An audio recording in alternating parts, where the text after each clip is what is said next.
him off like that girl? No. He could run however he wanted to do it. His execution is his execution, literally.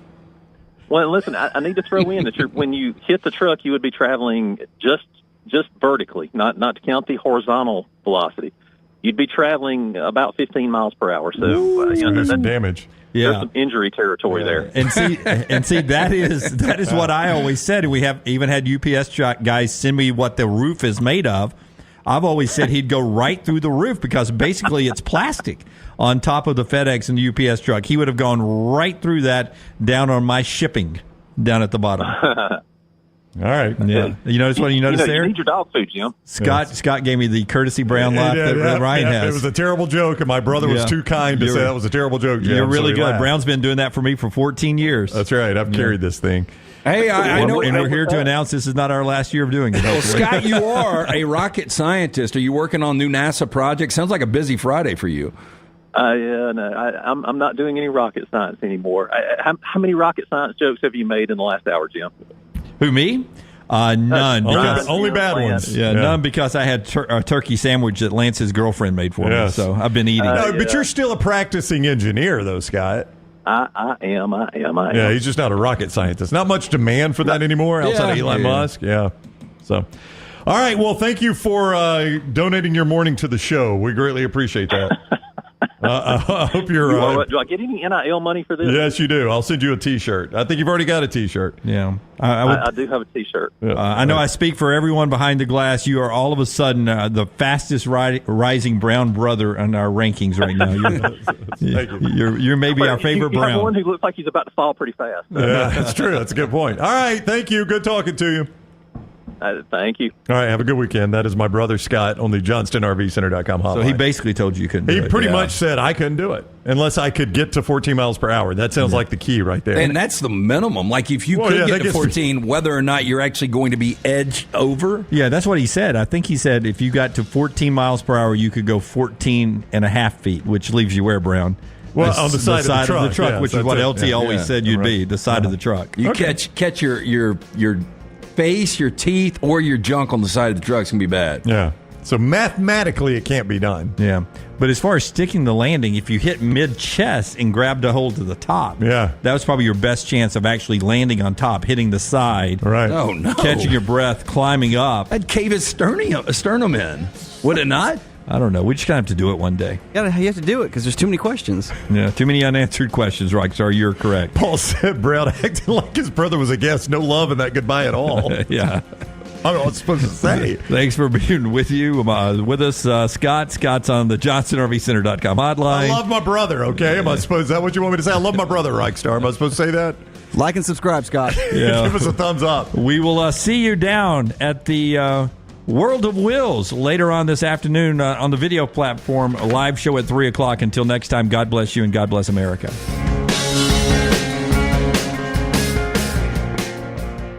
Follow Next Round Live on Twitter, Instagram, Facebook, and YouTube. The social media team at Next Round Live will share the latest interviews and videos from UAB, Alabama, Auburn, and campuses all over the college landscape. You'll also get the latest highlights and news from the Next Round Live Daily Show. Jim, Lance, and Ryan will share their thoughts, and remember you can always see the old shows on the Next Round Live YouTube channel. Subscribe, like, and don't forget to comment. Turn on the notifications so you don't miss a thing. It's Next Round Live on Twitter, Instagram, Facebook, and YouTube.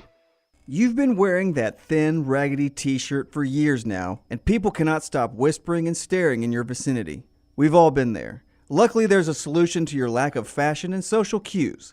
At NextRound.store, they have plenty of options when it comes to a variety of shirts and hats. Once you start putting that Next Round gear on, be prepared to make new lifelong friends and hundreds of unforgettable conversations. Hope you like random high fives in the street, because that's what you're getting after visiting NextRound.store. Everything Next Round is on demand now in the podcast section at nextroundlive.com. Jim Dunaway, Lance Taylor, Ryan Brown, and Rockstar.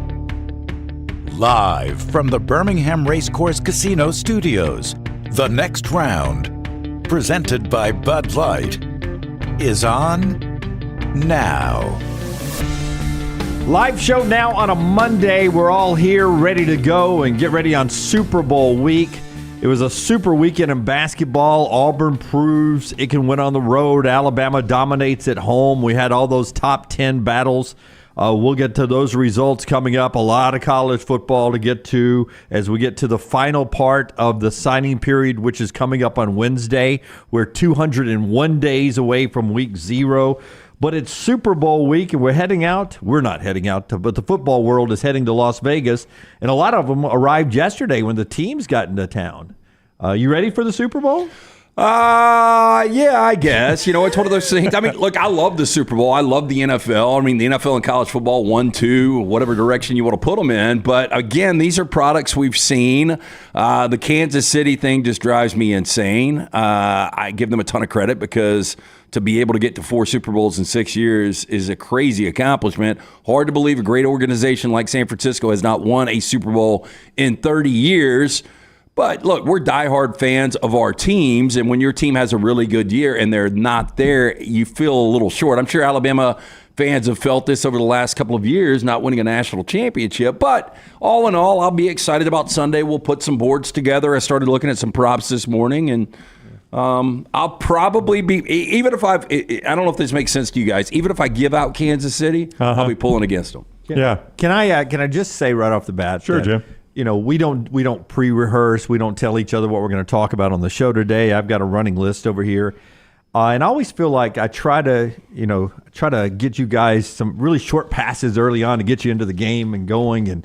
And I was thinking to myself, well, we're going to talk a lot of basketball here today. It's Super Bowl week. I felt like I would get LT that first little pass, get him a little 4-cut in there. He'll catch that first pass, maybe get us a first down and run in. Because Super Bowl NFL, I thought it would be an easy catch and maybe even a scoring play for him.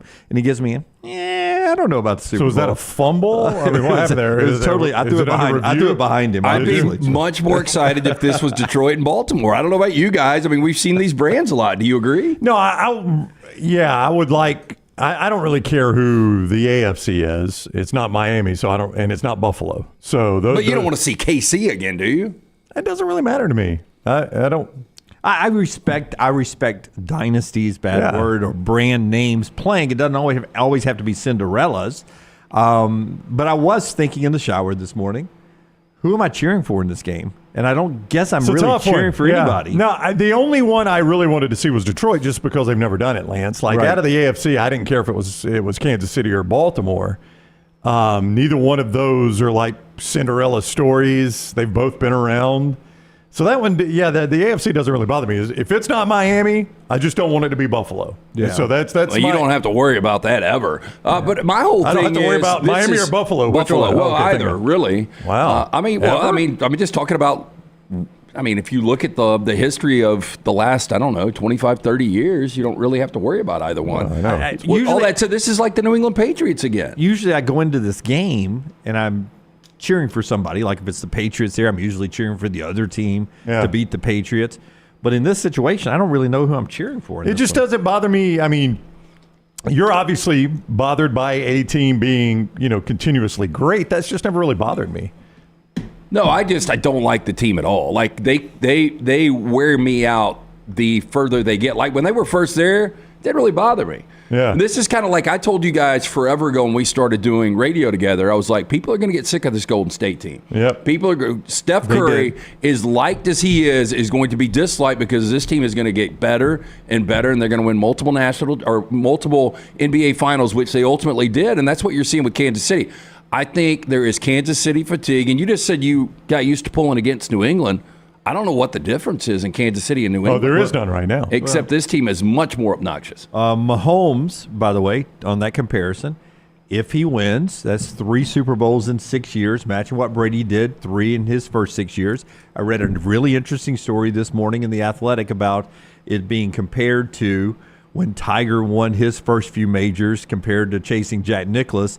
Mahomes' career, if he wins on Sunday, will be compared to chasing Brady and his ability to catch or pass Brady with Super Bowl wins, what Tiger was at a certain point chasing Jack for the rest of his career. It's weird, though. We do end up hating greatn't. He just mentioned Golden State, the Patriots, Kansas City. Alabama, Nick Saban. Society ends up hating greatness. I don't know if it's people just want to see fresh blood. I don't know what it is. We love cheering for underdogs. You end up hating greatness. You do. And unless it's your greatness. Well, that's right. Yeah. I mean, if trust me, you could hate on Miami all you wanted if they've won as much as Kansas City had. It wouldn't bother me one bit. Oh, no. Like, back being a diehard Lakers fan, I was telling Maddie a couple of weeks ago, I was like, I used to like it was when we went to the Lakers game last Tuesday. I almost like the Lakers as much as the Rams at one particular point in my life. Yeah. But two different three-peats never bothered me. Yeah, no, of course it did. But everybody hated the Lakers. Everybody hated the Lakers. Everybody hated Alabama when they were doing this under Nick Saban, too. And, there'll be some people now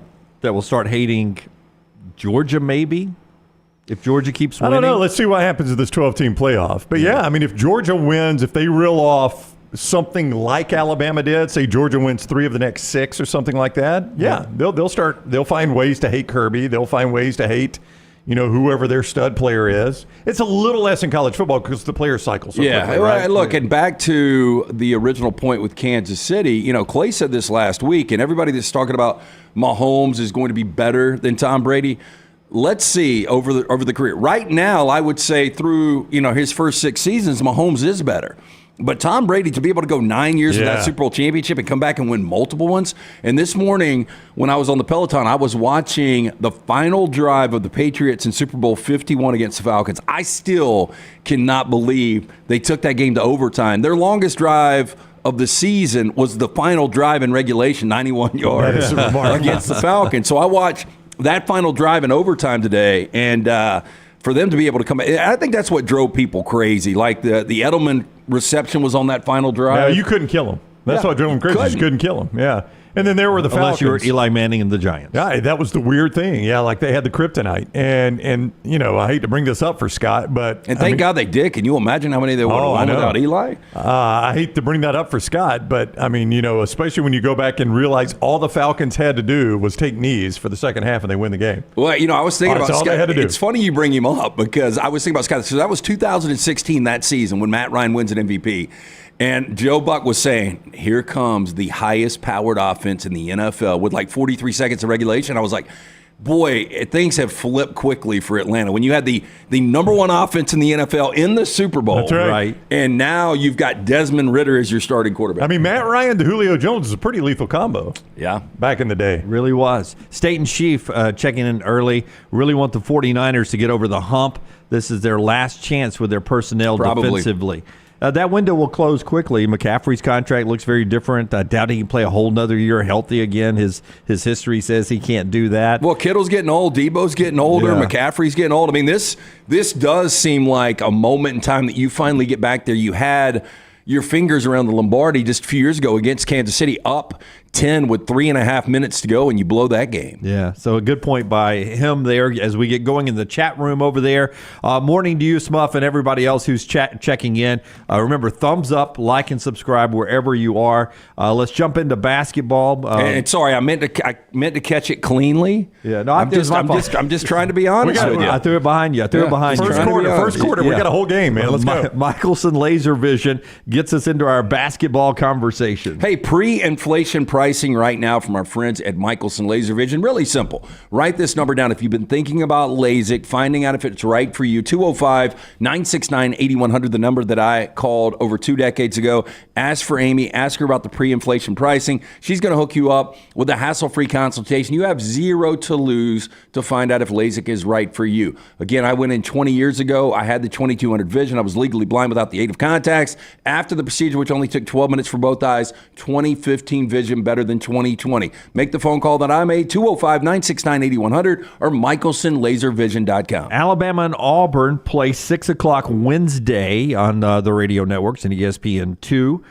They both get wins on Saturday. We'll start with Auburn getting that much-needed road win, 91-77. Bruce Pearl just simply says it like it is about their win in Oxford.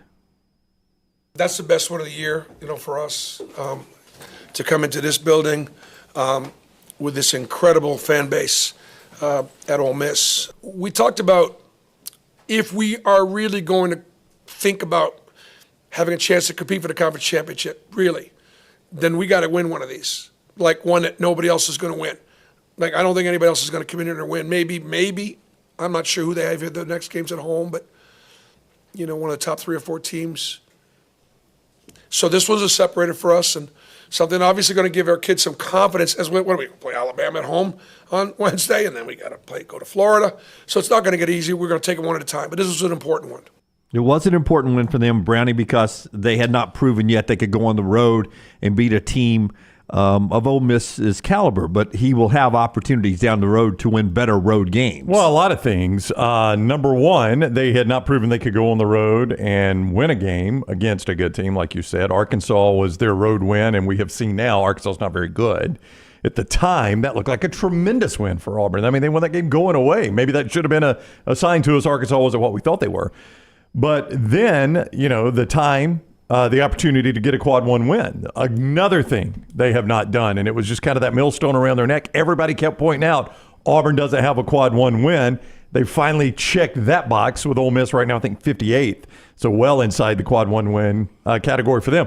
So 2 big check boxes. And to do it, Lance, in the nature they did it, where at halftime it looked like same old road Auburn. Oh, look, down 9 at half. They were 0-4 against quad 1s. They end up getting the quad 1, as you say.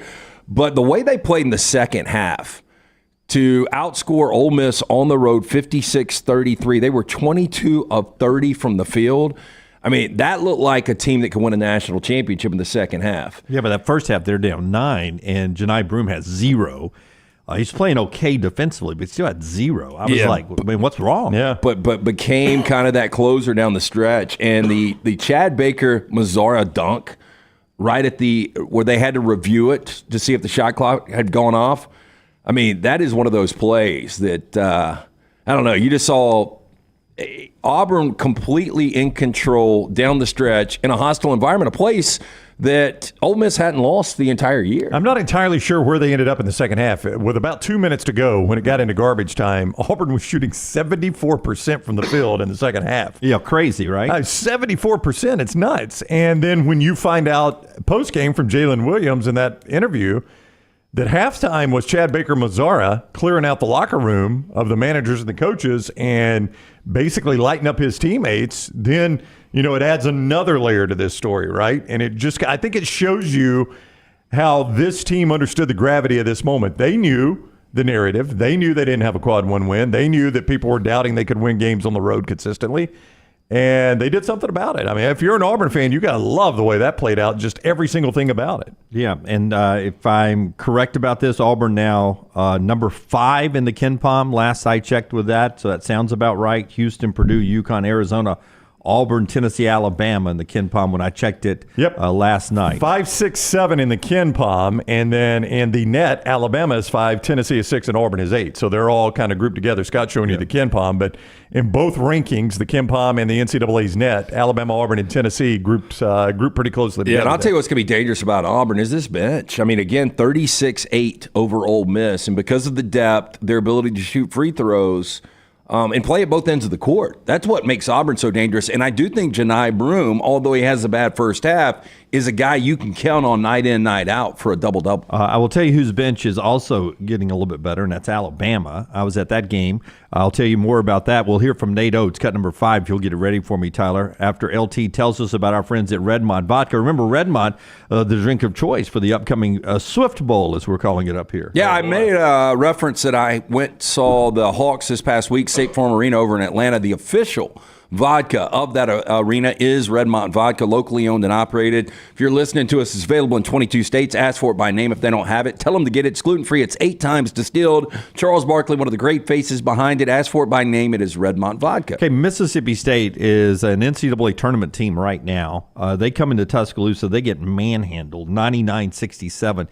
Game was never really close from about 12 minutes first half on. Alabama, that first half, they dominated that contest, and they were so physical.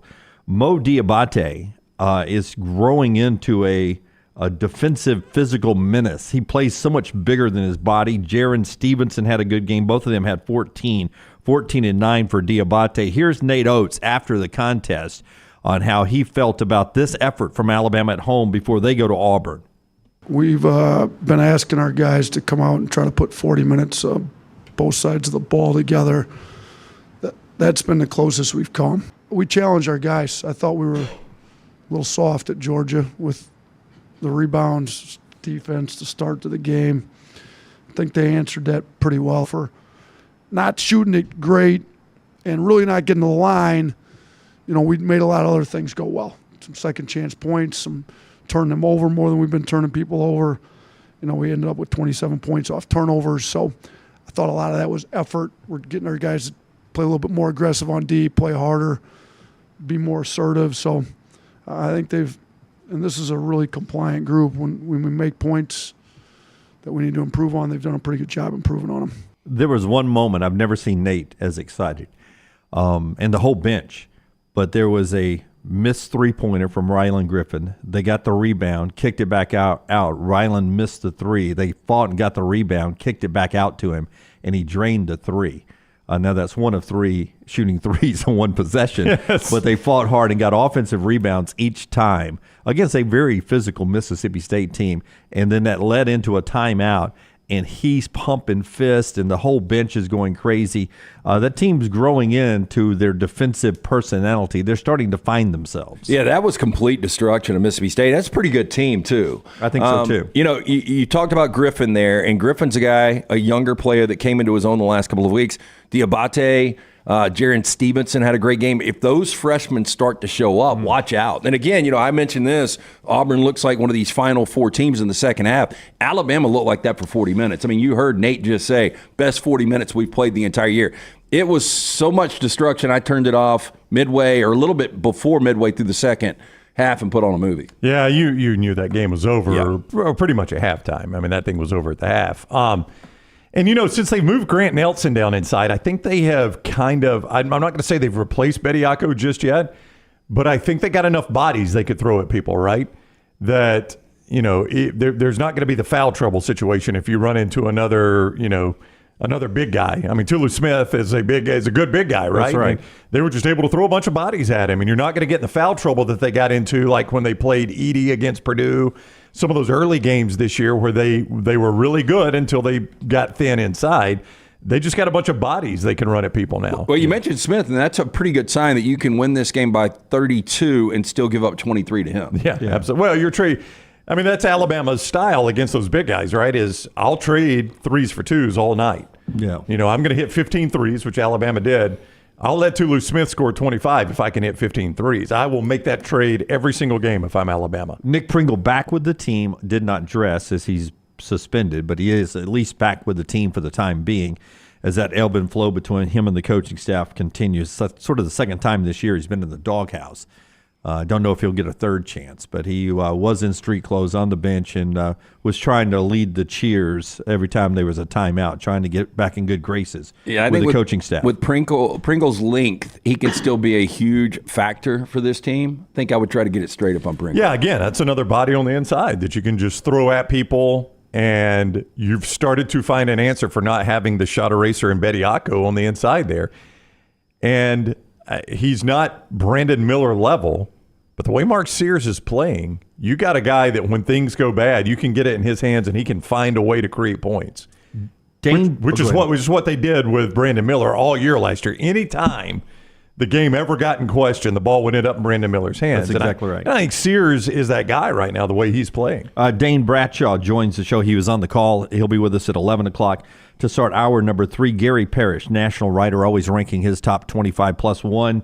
He'll join us at 11:45 to end the show today. We'll talk basketball in that final hour. Before then, college football and everything else going on in sports on the way to that final hour.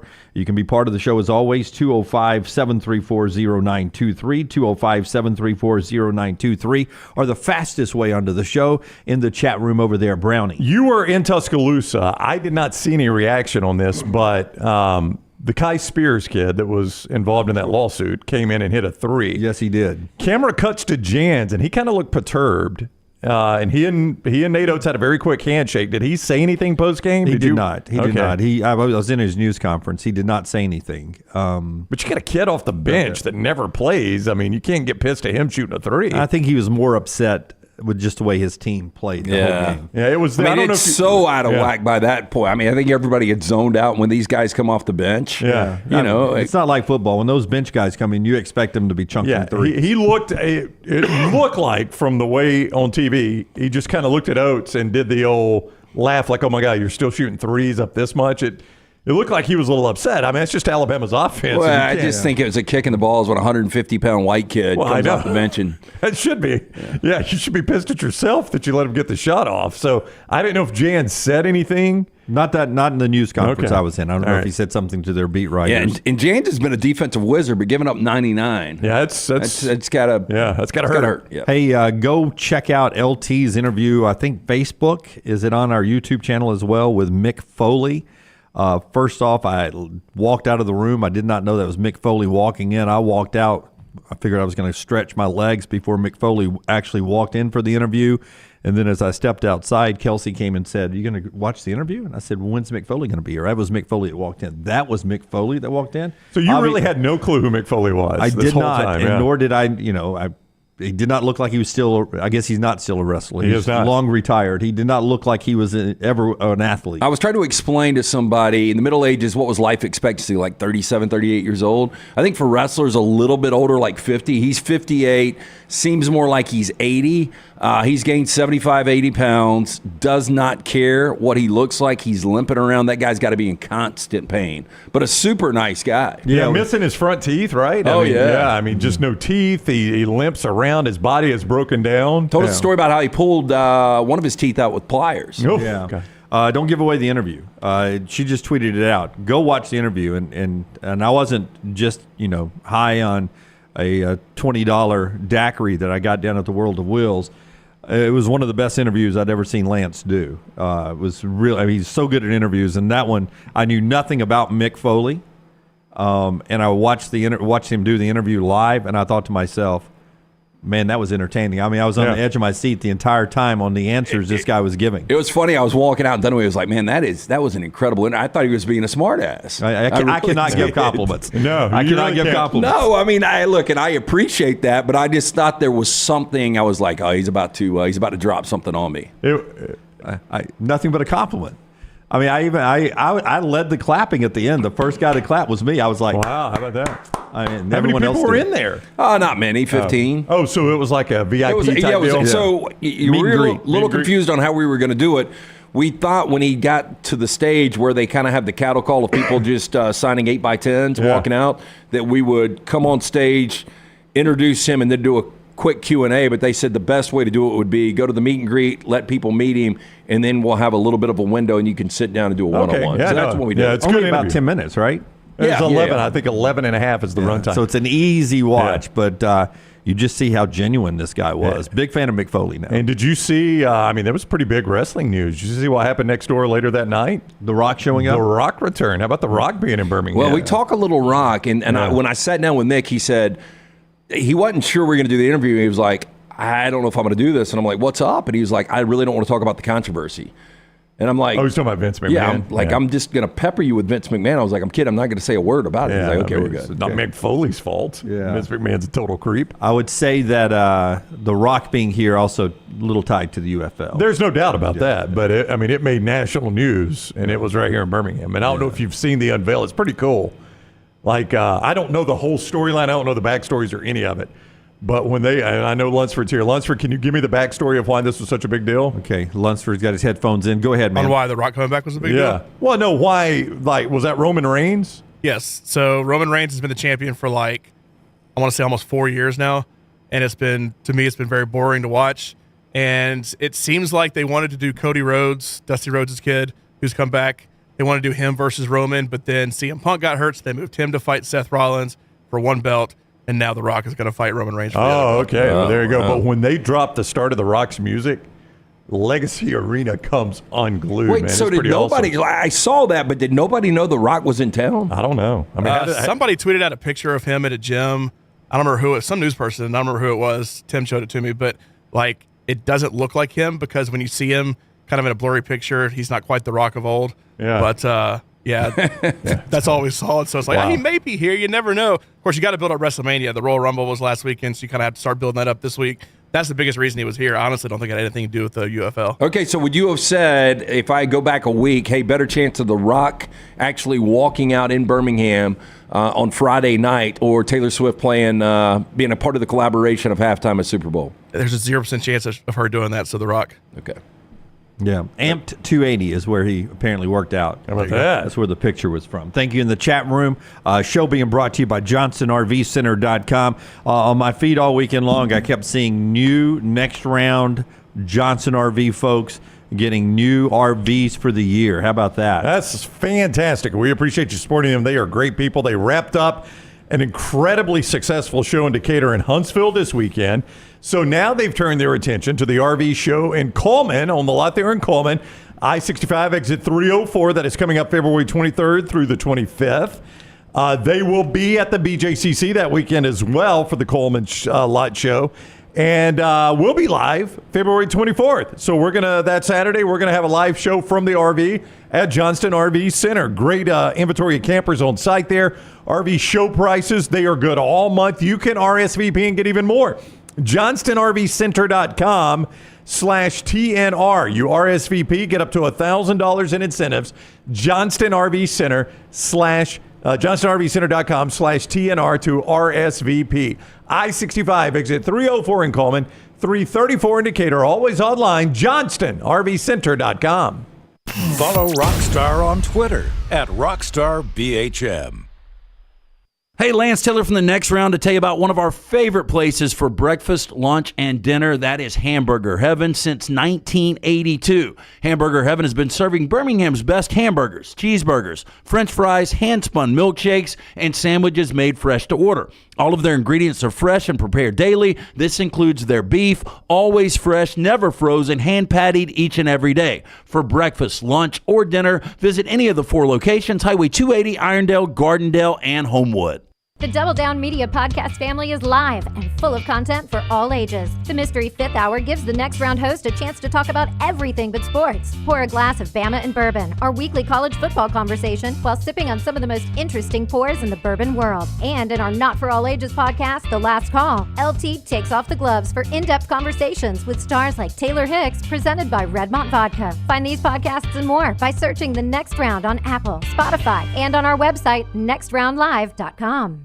If renting is putting a dent in your bank account, here's your sign from the universe that it's time to buy a new home. And who better to help you through the ins and outs of home buying than our friends at Mortgage Right. With Mortgage Right, you don't have to worry about becoming a short notice mortgage expert because they do all the heavy lifting for you. They're trusted mortgage professionals, and they'll help you choose the right mortgage option and stand by your side every step of the way. Visit mortgageright.com/TNR to buy before renting runs you dry. That's mortgageright.com/TNR. NMLS 2239, Equal Housing Lender.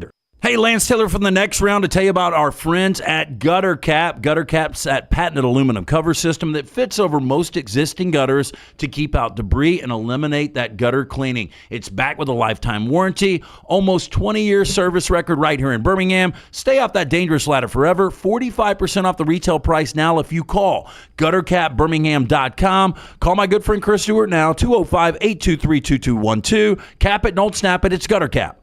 Legacy Credit Union has the ultimate game changer for your finances. With Engaged Checking, you can earn 3% APY on balances up to $15,000. You heard correctly, 3% APY. But it's not just about scoring with high yields. With Engaged Checking, you can get paid up to 2 days early. That means your paycheck, Social Security, tax refund, you name it, you get it early. So stop sitting on the sidelines and get in the game with Engaged Checking. Sign up today at LegacyCreditUnion.com or visit any 9 Greater Birmingham area branches. APY is annual percentage yield. Terms and conditions may apply. See Credit Union for details. Federally insured by the NCUA.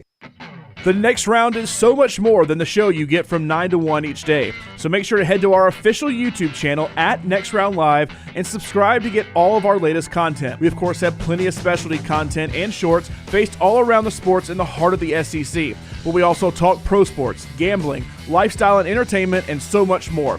It's the Next Round YouTube channel where you never know what you're going to find next. Subscribe now to see the latest content and get notifications when we go live. That's at Next Round Live on YouTube.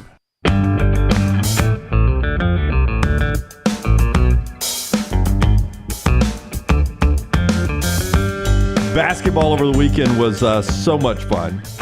We'll get to more on that. Your best and worst of the weekend in just a second. But two things before you tell us about Hemphill, and we get to best and worst of the weekend. One, a lot of people wanting to know now that you've seen the lead up to the game, Auburn, Alabama, Neville Arena Wednesday night. Do you have an early point spread guess on that one? I will say Auburn will be a 4.5 point favorite. 4.5 point favorite. Tuscaloosa, Alabama was about 3.5. Is that right? Was that where that went off? I think Alabama went off at 2.5. 2.5. Okay. Yeah. So about 4.5 Auburn. Mm-hmm. You guys laughed at my 6-0. Auburn's off to a 2-0 start in that run. How'd you feel about that at halftime Saturday? Did not feel good. Didn't feel great, did you? Did not feel good. Yeah. I had a horrible day of golf.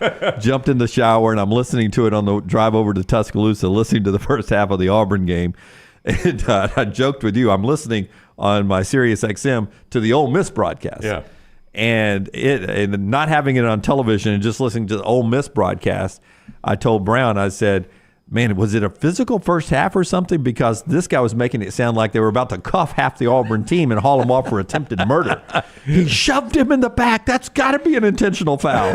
And they went to a commercial where they're going to review it, timeout, we'll come back. And they come back, they don't even say what the review was. They do a commercial, right? Yeah, I'm not sure they reviewed it. Don't forget down at Oxford Ford, they got fusions right now. What's going on with this broadcast here? Shoved him in if there's ever an intentional foul, that's got to be a flagrant one. Hey, have I heard our friend Richard Cross do play-by-play for SEC Network before? I don't know if you have. He's been doing it several years, though. Okay. Yeah, he's done some football games, but a lot of basketball games. Our man, the shooter. Yeah, Richard and Pat. But that's a journey. Doing him Pat. Dane was in Tuscaloosa with Drew Carter, who used to work here. They did the game the other night for Alabama. We'll talk to him coming up. The other thing I wanted to ask you guys, did y'all watch the first episode of the final year of Curb last night? Gaston over in the chat room was asking, did you watch Curb last night or you got it on hold? Yeah, so I ended up watching, I tried to make the decision, am I going True Detective or Curb? I could only watch one because I was getting back in town, so I went True Detective, but I'm going to watch Curb tonight. Yeah, Rocky, did you watch it? It's always going to be, I think in about 8 more months I'll be on time to watch some stuff. I got about 8 more months left. Well, I'm excited. I'm in the first season you got about Curb 11 Your to go. Enthusiasm. You might not make it. I mean, you got to watch all the Bond films too. I don't know how many episodes there are, but it's a shit ton. Yeah, and they're long episodes too. No, they're 30 minutes. Oh, it seems 27 long. minutes. Yeah, they're easy watches. But I'm just saying, it goes back to when. I mean, Larry David's 75 years old now. Yes, but he's checking out. Like he doesn't plan on starting another franchise. No. This is it. That's how he is. He's a curmudgeon. He doesn't want to be doing this. But I can say that Curb every season has been better than the last. Okay, because it's a slow start for me. I'm getting into it and I like it. I don't love it, so I always take some months off between episodes. Wow, so I'm looking forward to getting into it. And so you loved Seinfeld, though, right? I did, but it of all the things, it has not stood up. I go back and watch Seinfeld. Oh yeah, like I was under the weather yesterday. My head's all clogged up, so I apologize for the hack occasionally on the air today. But so I'm watching Seinfeld because I'm up at 6:30 in the morning. They had a marathon going on, so I'm watching a couple episodes, and none of that stands up anymore. And so I'm not as big a Seinfeld fan as Curb does. As I was. Curb holds. Yeah, I can't wait. I'm gonna get into it and watch it a couple of finally get to this final year. I guess when I'm 75.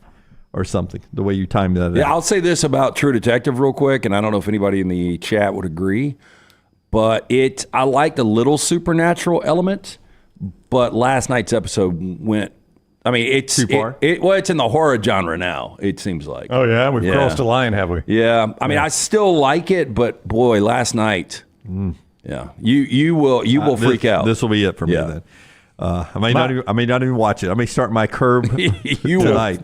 Will freak out when an orange rolls out from under the bed.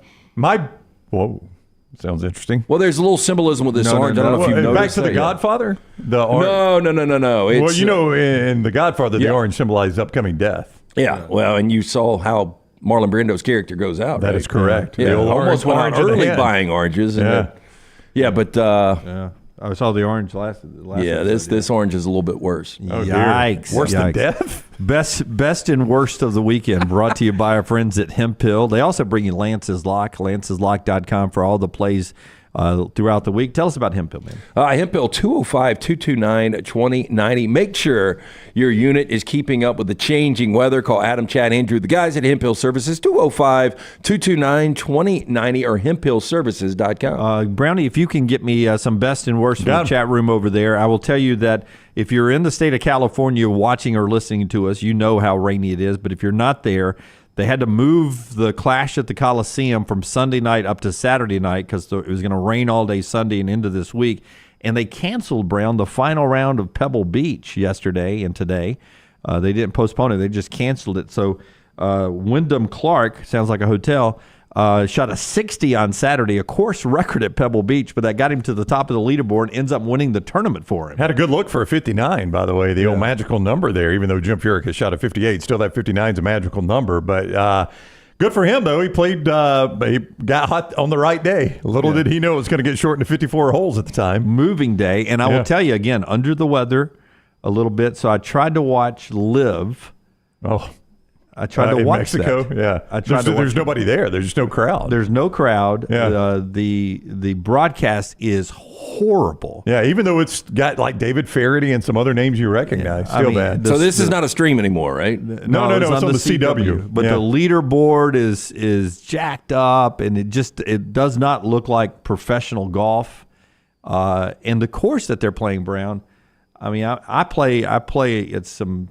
I love the courses I play. Like I was at Bent Brook this past week. Our friends at the Meadows, and the Robert Trent Jones courses, Ballantrae, all those courses. So I play a public course.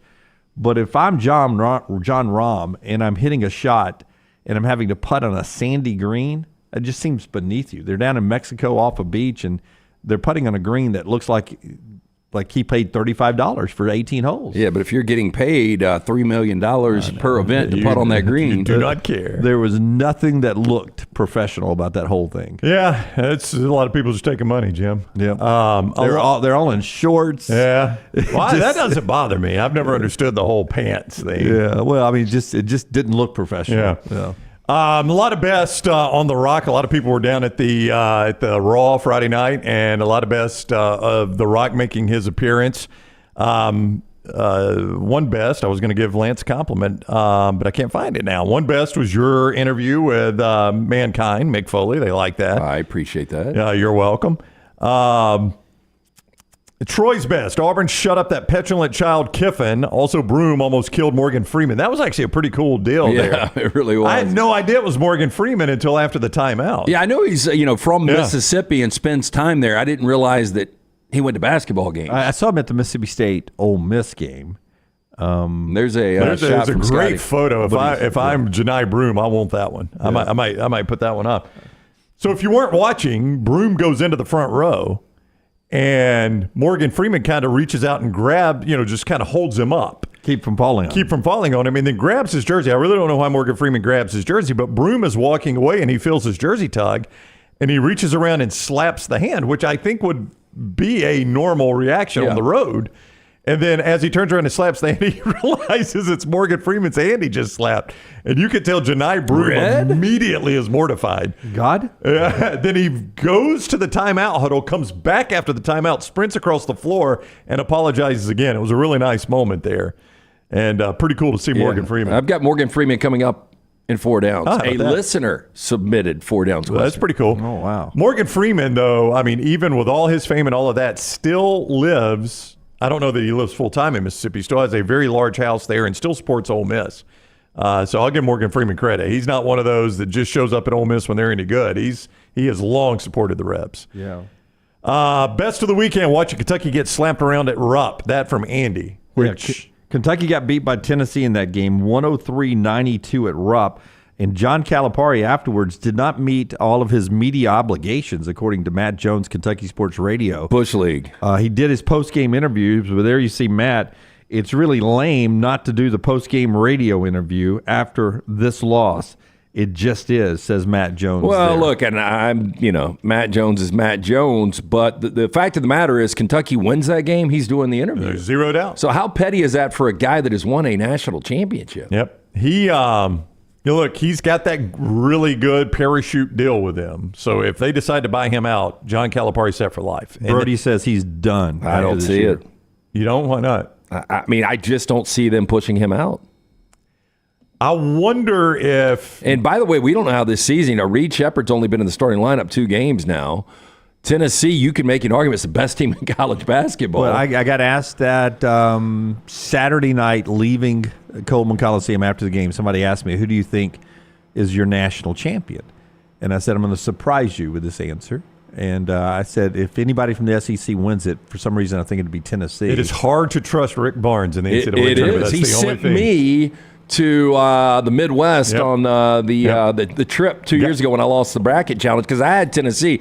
They were such a good team 2 years ago. I think they're even better this year. Yeah, I do too. His postseason history is just not great.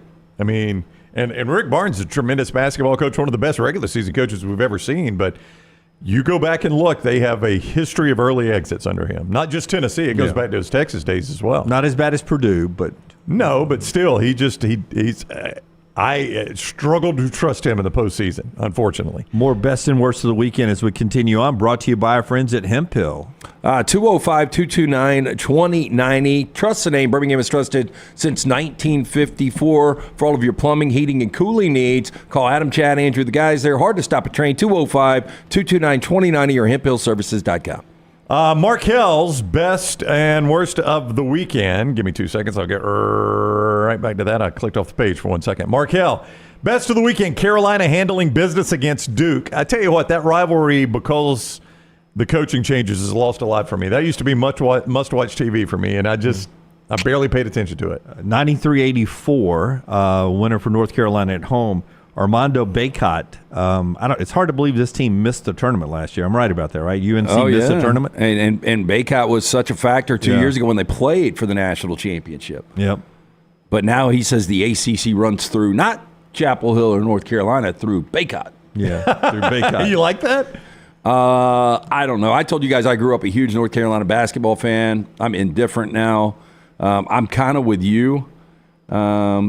Now with the coaching changes, it's just not the same from Krzyzewski and Dean Smith to Krzyzewski and Roy Williams. It's just a little different now. Well, it also felt like it just had national championship implications back in the day. You know what I'm saying? And it doesn't feel the same way anymore. I agree with Nicholas. It's a better game when it's a weeknight than on a Saturday afternoon. And it's a better game at Cameron Indoor. It's one of those. It's just it's got a better feel. The Dean Dome is so big. Yeah. It's a lot like the Iron Bowl, Bryant-Denny Stadium. It's good. Yeah. It's great when it's at Jordan-Hare Well, Stadium. and part of that too is it's a better game at Jordan-Hare. Bryant-Denny Iron Bowls are generally blowouts. His other best is Ohio State landing the commitment from Parker High School's Naeem Offord. Let's save that for the next segment then. We'll get into that, the big college football news, because that is big, what Ohio State is doing. Other big basketball games this weekend. Kansas beats Houston at home, and then Purdue on the road got Wisconsin. Those were the 4 top 10 matchups this past weekend. Denny Hamlin, by the way, won the clash at the Coliseum. Thank you for your best and worst of the weekend. Keep rolling in. UAB, some of y'all's worst of the weekend, blew a 12-point lead in the final 10 minutes, lost at SMU over the weekend. It is Super Bowl week. It is Auburn hosting Alabama week in basketball. But when we come back, we hit the big stories in college football. The show being brought to you by our friends at Urology Centers of Alabama. Hey, all the time we talk to you about your health and how important early detection can be. That's why UCA, Urology Centers of Alabama, has over 35 urologists in 16 locations throughout the state of Alabama, treating all your urological needs from prostate health all the way down to kidney stones and everything in between. Get the details you need to know and to make an appointment at urologycentersofalabama.com, urologycentersofalabama.com. The show also being brought to you by the great folks at Bud Light. Easy to drink, easy to enjoy. Back in a moment right here on TNR. Follow Scott Forrester on Twitter at Scott Forrester TV. What are you waiting for? It's non-stop gaming action at Birmingham Racecourse Casino. Come play more than 900 of the latest and greatest games around, featuring fun bonuses and big jackpots. You can wager and win on horse and greyhound races from all over the world.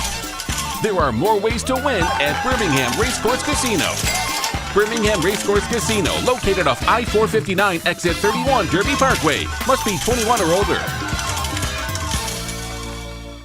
Man, I love a good meal. I'm Jim Dunaway. A good meal is what you get with my friend Sterling at Champy's Chicken on Highway 119 in Alabaster. We're talking great southern fried chicken, wonderful sides, hand-cut chicken fingers, po' boys, and those Mississippi Delta recipe tamales. You got a perfect menu for everybody. Champy's Chicken is perfect for watching the big game, or taking a meal to the lake house, down to the coast, or stay in the restaurant and dine in a great atmosphere. It's all made fresh to order right there on 119 in Alabaster, Champy's Chicken. Hey, Ryan Brown here from The Next Round. Do you want to help pay for my kids' college and look great while you're doing it? You need to go to The Next Round store. Everything from hats to short sleeve and long sleeve t-shirts, sweatshirts, hoodies, zip-up hoodies, and much more. And we're adding new things all the time. Why would you not want to see my kids get a great college education and look great out in the public while you're doing it? Get the gear we wear all the time on the show, and there's only one place to get it. NextRound.store. That's NextRound.store. Hey, Lance Taylor from The Next Round to tell you about our friends at Gutter Cap. Gutter Cap's that patented aluminum cover system that fits over most existing gutters to keep out debris and eliminate that gutter cleaning. It's backed with a lifetime warranty, almost 20-year service record right here in Birmingham. Stay off that dangerous ladder forever. 45% off the retail price now if you call guttercapbirmingham.com. Call my good friend Chris Stewart now, 205-823-2212. Cap it, don't snap it. It's Gutter Cap. Are you ready for a winning season in your finances? Legacy Credit Union is bringing you a slam dunk deal on their credit cards. Apply for their balance transfer and pay zero balance transfer fees. That's right, there is no balance transfer fees, and they're offering a jaw-dropping 2.99% APR for the first 6 months. Whether you're looking to clear the cord of those holiday expenses or just wanting to streamline your finances, apply online today, LegacyCreditUnion.com. Annual percentage rate, terms and conditions may apply. See Credit Union for details. Federally insured by the NCUA. Make sure to start your day at nextroundlive.com. Get caught up on the latest podcasts and videos from the live daily show, plus specialty shows such as the Mystery Fifth Hour. You can also learn more about the whole staff at Double Down Media, find all of our social media feeds, see the latest videos from our YouTube channel and gaming channel, plus find other ways to consume the show like the Next Round mobile app, which you can download direct from the site via your iOS and Android device. Make nextroundlive.com your homepage and stay up to date with everything from us here at the Next Round. Hey,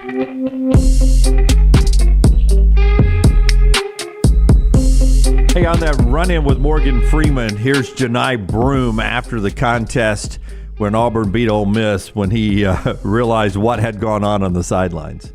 Janai, this is a silly one. I've got to know, just kind of the Morgan Freeman thing. When did you kind of notice that was him? What did you tell him? Nah, I just threw the ball to bounds. I thought it was an Ole Miss fan, just grabbing my jersey, hold on to me. And I kind of just got a handoff, but I saw who it was. And I'm a big movie guy. I probably watched one of these movies on the plane coming here. But I realized it was him. I'm like, oh my gosh, I'm a big fan. I'm sorry. And he would just say, just keep playing. And I came back out there again, and I was like, I'm sorry again. He's like, you're all good. Just keep playing. Very good guy. Love him. Yeah, that's on Morgan Freeman there. If you missed that earlier, grabbed the back of the jersey, slapped the ham. Didn't seem like he was into a long time. Just keep playing. Just keep playing, man. So maybe he was being all Ole Miss, trying to hold him from running down the field. Potentially. I do have Morgan Freeman coming up at 4 downs, but if I asked you guys, what is your favorite Morgan Freeman non-Shawshank movie? Yeah, because I was asked that last night on the Zones. One of Spiegel's questions was best role for Morgan Freeman, and Segrist and I both said Red and Shawshank. And that would probably be your most popular answer, right? Red and Shawshank. But I'm saying you got to take that away because everybody goes back to that one. I like his roles in the Marvel movies. Lucius Fox in the Batman movie? Yeah, DC. Yeah. No, I said that almost like a question mark, just seeing Marvel if I got that right. Question mark? So I was looking at Lunsford to see if I was right about that. But he does play Lucius Fox in a couple of those. Am I right about that? Batman's. Yeah, he's good at that. I would go 7 as one of my favorite movies of all time. Fantastic. Driving Miss Daisy, he was great. I don't know that Glory, he was really good. And have you guys ever seen Gone Baby Gone? Yep. Yeah. Good in that. I liked him as Alex Cross in those movies. Some of those are just kind of, it's just your thriller movie. I don't know that it's going to win any Academy Awards, but I thought he played a really good role in those. And one of the producers over at 3340 mentioned his role as God in Evan Almighty? Bruce Almighty. Bruce Almighty. Yeah, I like that too. He plays God in Bruce Almighty. I could see you get to the pearly gates and a Morgan Freeman-like characters there. You don't think God looks like Kenny Loggins? You don't No, that was Jesus. I'm sorry, Jesus. In all the drawings when I was growing up, Jesus looked like Kenny Loggins. Yeah, I mean, if you had a combo of Morgan Freeman and Kenny Loggins, I'd be like, that's what I've seen for a long time. I mean, I thought that growing up, but now that I'm adult, I'm like, doubt Jesus looked a whole lot like Kenny Loggins. Yeah, or Sam Hartman. Yeah. Boy, Sam Hartman needed Jesus on Saturday. We all do, Lance. We all need a little Jesus in us. Hey, our friends at Storm Restoration Roofing, Greg from Pell City, he will walk on your roof up there and find out if you got anything wrong up there. He'll get on that roof and give you a free no-cost roof inspection. No obligation. He just gets up there and checks it out for you. And then after that, if you want to do business with Greg, that's up to you. I promise you, once you meet Greg and find out what he's all about, there's a good chance he'll be taking care of your roof for the rest of your roof's life. 205-542-3531. 205-542-3531. Or you can look him up on Facebook, Greg from Pell City on Facebook. A-plus rated with the Better Business Bureau. Insurance companies trust him. He'll fight for you. He's done so many jobs for our viewers.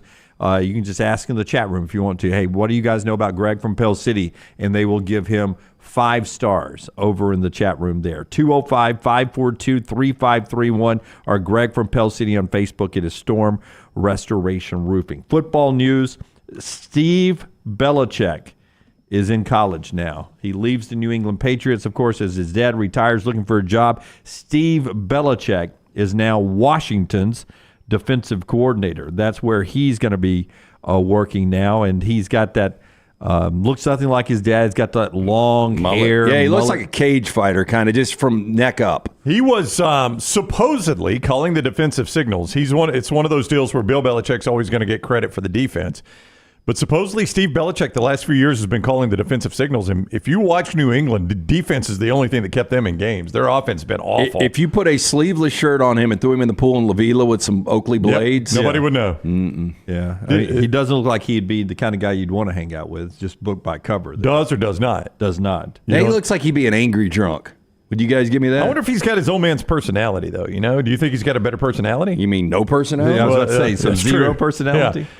Did you see the update on that story, too, with Steve Belichick? That apparently Vinny Cesari, the former Alabama player, is following him to Washington to be the defensive backs coach. Oh, that's fantastic for Vinny. Yeah, I think Vinny has been like a quality control guy for New England. This, I think, is going to be his first actual on-field, on-staff coaching assignment. So it'll be interesting to watch. Really good, because you always question about recruiting there. And then what Brown and one of our listeners had brought up before, what Ohio State is doing in recruiting. They've now got 6 of the top 85 recruits already verbally committed to them for the 2025 class. That includes the number 2 and now number 1 cornerback in this class.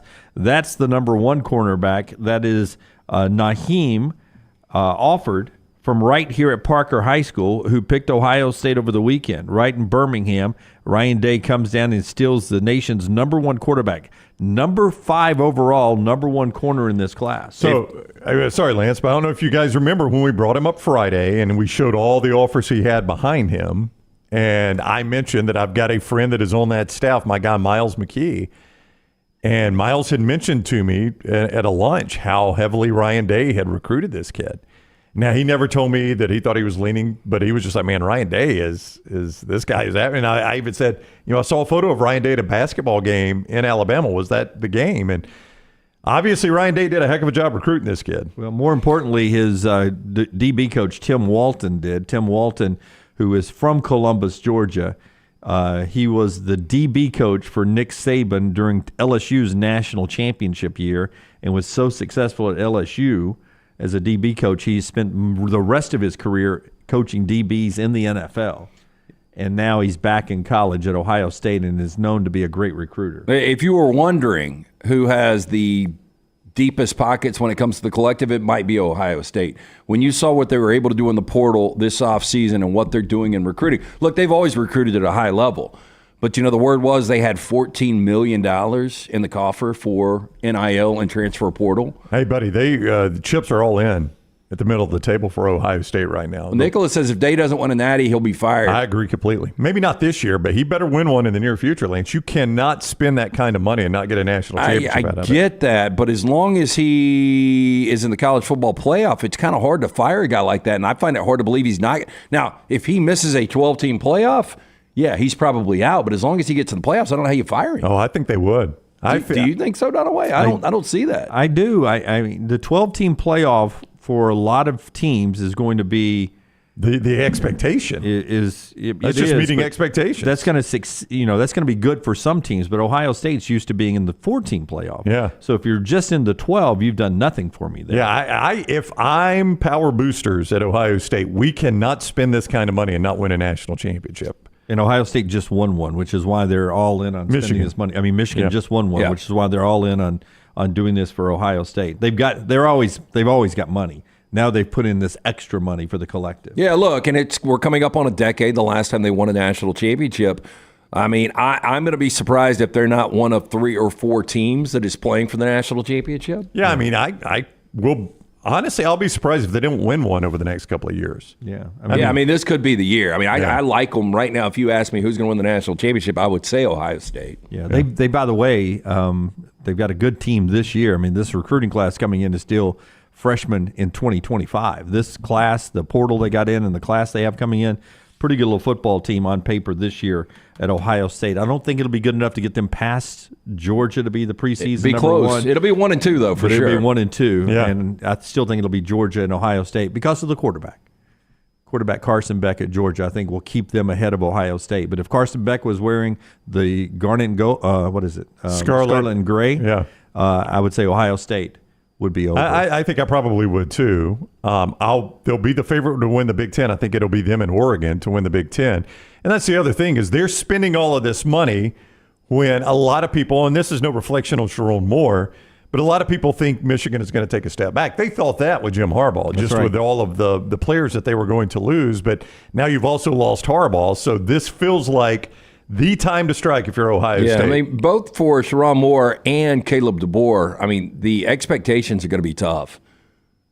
Oh, yeah, absolutely. More so at Alabama than at Michigan because, as Brown said, Michigan was already expecting that was their one moment in time. By the way, Oregon did improve this year's roster by picking up one of the great 5-star receivers that is still out there in Gatlin Bear. They picked him up over the weekend. He is going to Oregon.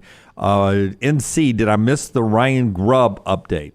Not for me. Anybody heard anything else on Ryan Grubb? Yeah, over the weekend I heard it seems like Ryan Grubb is safely secure in Tuscaloosa. Now, for whatever that means, good source, but I guess no news is good news if you're an Alabama fan. Yeah, that story has got some shelf life now. He has been out recruiting, as we mentioned last week, for Alabama. He did not stop that. I believe he was with Kalen DeBoer at the Senior Bowl as well, so he's making appearances with Kalen DeBoer. So he has continued business as usual. And I think if you're an Alabama fan, that's obviously a tremendous sign that it's far from a done deal, or he'd be in Seattle right now for a done deal. I think I'd be already up in Seattle and back in the NFL game. Keep in mind that the Seahawks haven't announced an OC yet. That's right. As far as I'm concerned. Technically, Alabama hasn't either. Yeah, technically, Alabama hasn't either. And if I'm right about this coaching staff, Wednesday night, after signing day, Wednesday night will be the first time Kalen DeBoer gets to go back to his house in Seattle for the first time since he took this job. So what day did he take the job? I can't remember, but it's been so long that I have forgotten now. So it's going to be about a month. 3 weeks to a month. He packed an overnight bag when he left Seattle to come and be introduced in Tuscaloosa. He has not been back and has been buying things and pulling things off the rack. How much fun. I've always said that's the way to – somebody is rich when you see them just with one I've never sat in first class. I know Brown has. But when you see somebody with one carry-on bag, because you buy your stuff once you get there. Just buy your stuff. So this new coaching staff settling in Tuscaloosa, and we'll see where Ryan Grubb ends up. Zach says Grubb knows Bama is burning and is leaving. Might not field a team this year. Run the graphic, Scott. Little sarcasm for you there, Hey, but Scott. if you are, if you're Kalen DeBoer, why even go back? Well, I mean, his family's there. Yeah, I don't think he's seen his family a whole lot. Nicole, Alexis, and Avery are still back there finishing up high school. That jet comes. It comes east. Yeah, I would imagine. I'd imagine that wife is up there saying, "Hey, I'm going to throw all this stuff away unless you come back and box it up." That's where you call the wife and say, "Okay, just get 2 pair of jeans, those other 2 pair of shoes, pair of khakis, and that's going to do it. All that Washington stuff, take it to Vapor." All right, top of the hour here, brought to you by our friends at Precision Sports. We'll jump into a couple of big item college football stuff that are huge stories that we've got to get some thoughts in on when we come back. That includes what we announced at the end of the show on Friday, the SEC and the Big Ten sort of pushing forward an agenda to get together and sort of lay the groundwork for the future of college athletics. We'll talk about that coming up. The show brought to you by Precision Sports Medicine and Orthopedic. They can be your provider to get your life back on track. What am I talking about here? Well, anything in life, whether it's at work or play, when you tweak something, a knee, a back, a shoulder, this is the place you call. This is the place you go. Precision Sports Medicine and Orthopedics. The phone number is 205-512-3885, 512-3885, or go to precisionsportsortho.com/2024. Anything. Got back problems, hip problems, tweaked a knee, an ankle, a shoulder. You got to get back to work eventually or back to play. They can do that for you. Precision Sports Medicine and Orthopedics. Find your provider today, 205-512-3885 or precisionsportsortho.com/2024. Unlocked with Fox Sports' Brock Heward and Lance Taylor weekly at Disrupt the Media on YouTube and wherever you get your podcasts. This hour of The Next Round is presented by the Birmingham Racecourse Casino, now featuring 7 days of giveaways with your chance to win a share of up to $125,000. The more you visit the Birmingham Racecourse Casino, the more chances you have to win. There are so many things I love about walk-ons. Authentic, mouth-watering Louisiana cuisine, prepared fresh, daily from scratch. A great beer selection and TVs everywhere to watch the big game every day of the week. And of course, they've got 2 great locations on Highway 280 and 119 and at Hoover near the Hoover Met. Walk-ons is also a great place for happy hour, 2 to 6 Monday through Friday with $5 moonshine swirls, $5 house pours, and half-price appetizers. And it's an easy take-home experience for the family as well. Highway 280 and Hoover with walk-ons. The Double Down Media podcast family is live and full of content for all ages. The Mystery Fifth Hour gives the Next Round hosts a chance to talk about everything but sports. Pour a glass of Bama and bourbon, our weekly college football conversation, while sipping some of the most interesting pours in the bourbon world. And our Not For All Ages podcast, The Last Call, presented by Redmont Vodka. LT has in-depth conversations with personalities like Clay Travis and Taylor Hicks. Find those podcasts and more by searching The Next Round on Apple and Spotify. And remember to like and subscribe. Fire damage to your home or business is something you never want to consider. Ryan Brown here from The Next Round. But in the horrible event it happens, Dry Tech is here to help. They respond quickly and will reply to you within 20 minutes when you call 205-637-0143. They're working for you, the customer, not the insurance company. They've got 5 crews ready to go 24/7. Don't call the insurance company first. Call Dry Tech. Just remember this website, mydrytech.com. That is mydrytech.com. The Double Down Media podcast family is live and full of content for all ages. The Mystery Fifth Hour gives the Next Round host a chance to talk about everything but sports. Pour a glass of Bama and bourbon, our weekly college football conversation while sipping some of the most interesting pours in the bourbon world. And our Not For All Ages podcast, The Last Call. LT takes off the gloves for an in-depth conversation with stars like Taylor Hicks, presented by Redmont Vodka. Find those podcasts and more by searching The Next Round on Apple, Spotify, and on our website, nextroundlive.com. On the field or in the office, you need a solid team and a strong game plan if you want to beat the competition. Xerox Business Solutions Southeast offers everything from printers to managed IT services, as well as hybrid work hardware solutions through our titanium partnership with Dell. For championship-level office solutions, get Xerox Business Solutions Southeast into your starting lineup. Visit xbssoutheast.com/win. Touchdown! Want more of the show? Download the app or visit nextroundlive.com for the latest podcast. The Mystery Fifth Hour, our Not For All Ages podcast, The Last Call, and our entire Double Down Media podcast family. All at nextroundlive.com and on the Next Round app. Jim Dunaway, Lance Taylor, Ryan Brown, and Rockstar. Live from the Birmingham Racecourse Casino Studios, the next round, presented by Bud Light, is on now. Before LT tells us about your butcher shop, the Grammys were last night. Rockstar, you're a music person, but you also have got an 18-month-old, or soon to be a 2-year-old. Did you watch any of the Grammys? I saw that Jason Isbell won something. Oh, did he? Yeah. He did, before the show. Not part of the big show. That's the one where they announced it going to commercial earlier tonight. Earlier tonight. No, hey, it was not that it's not a big deal. I mean, they probably give away 50 of those before. You only get like 7 awards during the show. Yeah. Best salsa duo. Yeah. I came home from TV last night, and Jennifer was watching it, which surprised me. And I got there just in time for the In Memoriam, which was a complete train wreck. Then I saw on social media, I saw on Twitter. So you didn't like the In Memoriam? No, it was terrible. Why? Because the music was so bad on it. You didn't like Stevie Wonder?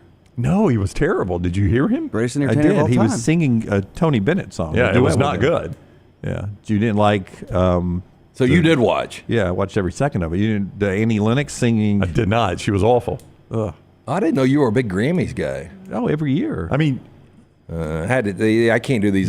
This is the old man coming out at me. I can't do the awards. Yeah, I'm not anymore. a big award show guy either. That's why I was surprised Jennifer was watching it. You thought those were good? Stevie Wonder and Annie Lennox? Yeah, I enjoy people paying tribute to people that died. Okay. I hate it. It's a weird thing to enjoy, but all right. No, the thing that gets me is every year I'm like, damn, he died? Yeah, I know. Yeah. But I did see on social media, and I thought this was really cool, the Tracy Chapman and Luke Combs. Yeah, I watched it live. It was really good. Yeah, that Luke Combs song, his cover is awful. I don't think so. I don't think it is. Yeah. And Luke Combs is a good guy, man. And I'm not saying he's not a good guy. I didn't say that. And he is, I mean, there's no telling how much money he has made Tracy Chapman just by doing that cover. That's right. No telling. She wrote the song. And it went back to number one. Her version went back to number one after last night. And it was just a cool moment to see him bring her out, which I guess was a surprise. I don't know that everybody knew she was going to do that. I don't know if they knew she was going to do that, but he obviously did because they had worked on, the duet. Clearly. And she's saying, I mean, it was one of those where it's just like, oh, I want to hear Tracy Chapman sing it, but I thought it worked, you know? I don't know if the cover's ever as good as the original. I think sometimes they are. I think sometimes they're better, actually. Sometimes they're better, yeah. Yeah. But in this case, Luke's is not better than Tracy Chapman, but it is equally good in its own way. Like, do you think Chris Stapleton's Tennessee Whiskey, a lot of old heads aren't going to like this, far better than George Jones' cover? I would agree. Not George Jones' cover, but George Jones' original. I would agree. Oh, Stapleton's is fantastic. Well, I think Stapleton's is good, yeah. Yeah, George Jones is good, but it's not what Stapleton has done. The live version with Justin Timberlake is the best version of that. I've always liked that too. Yeah, we brought that up once though and got shouted down. Which was, I think, at the Grammys. It was at an award show. It might have been the Grammys. Yeah. I don't know. The live performances are always good. I bring it up because Taylor Swift won an award early on and used that moment to take over the night on social media, where she announced her new album is coming out April the 19th. And all of a sudden, the Grammys went from trending to Taylor Swift's new album trending. And then everything else was Taylor Swift. Wait, so she accepted an award and said, hey, by the way. I want to say thanks to everybody. And I've been keeping something a secret for the last few months, and I might as well just announce it here. I'm pregnant with 87's baby. I'm going to go ahead and do it right here. Come out with 666 on its head. For a minute, I was like, this is going to be Travis Kelce related. No, she announced a new album on April 19th.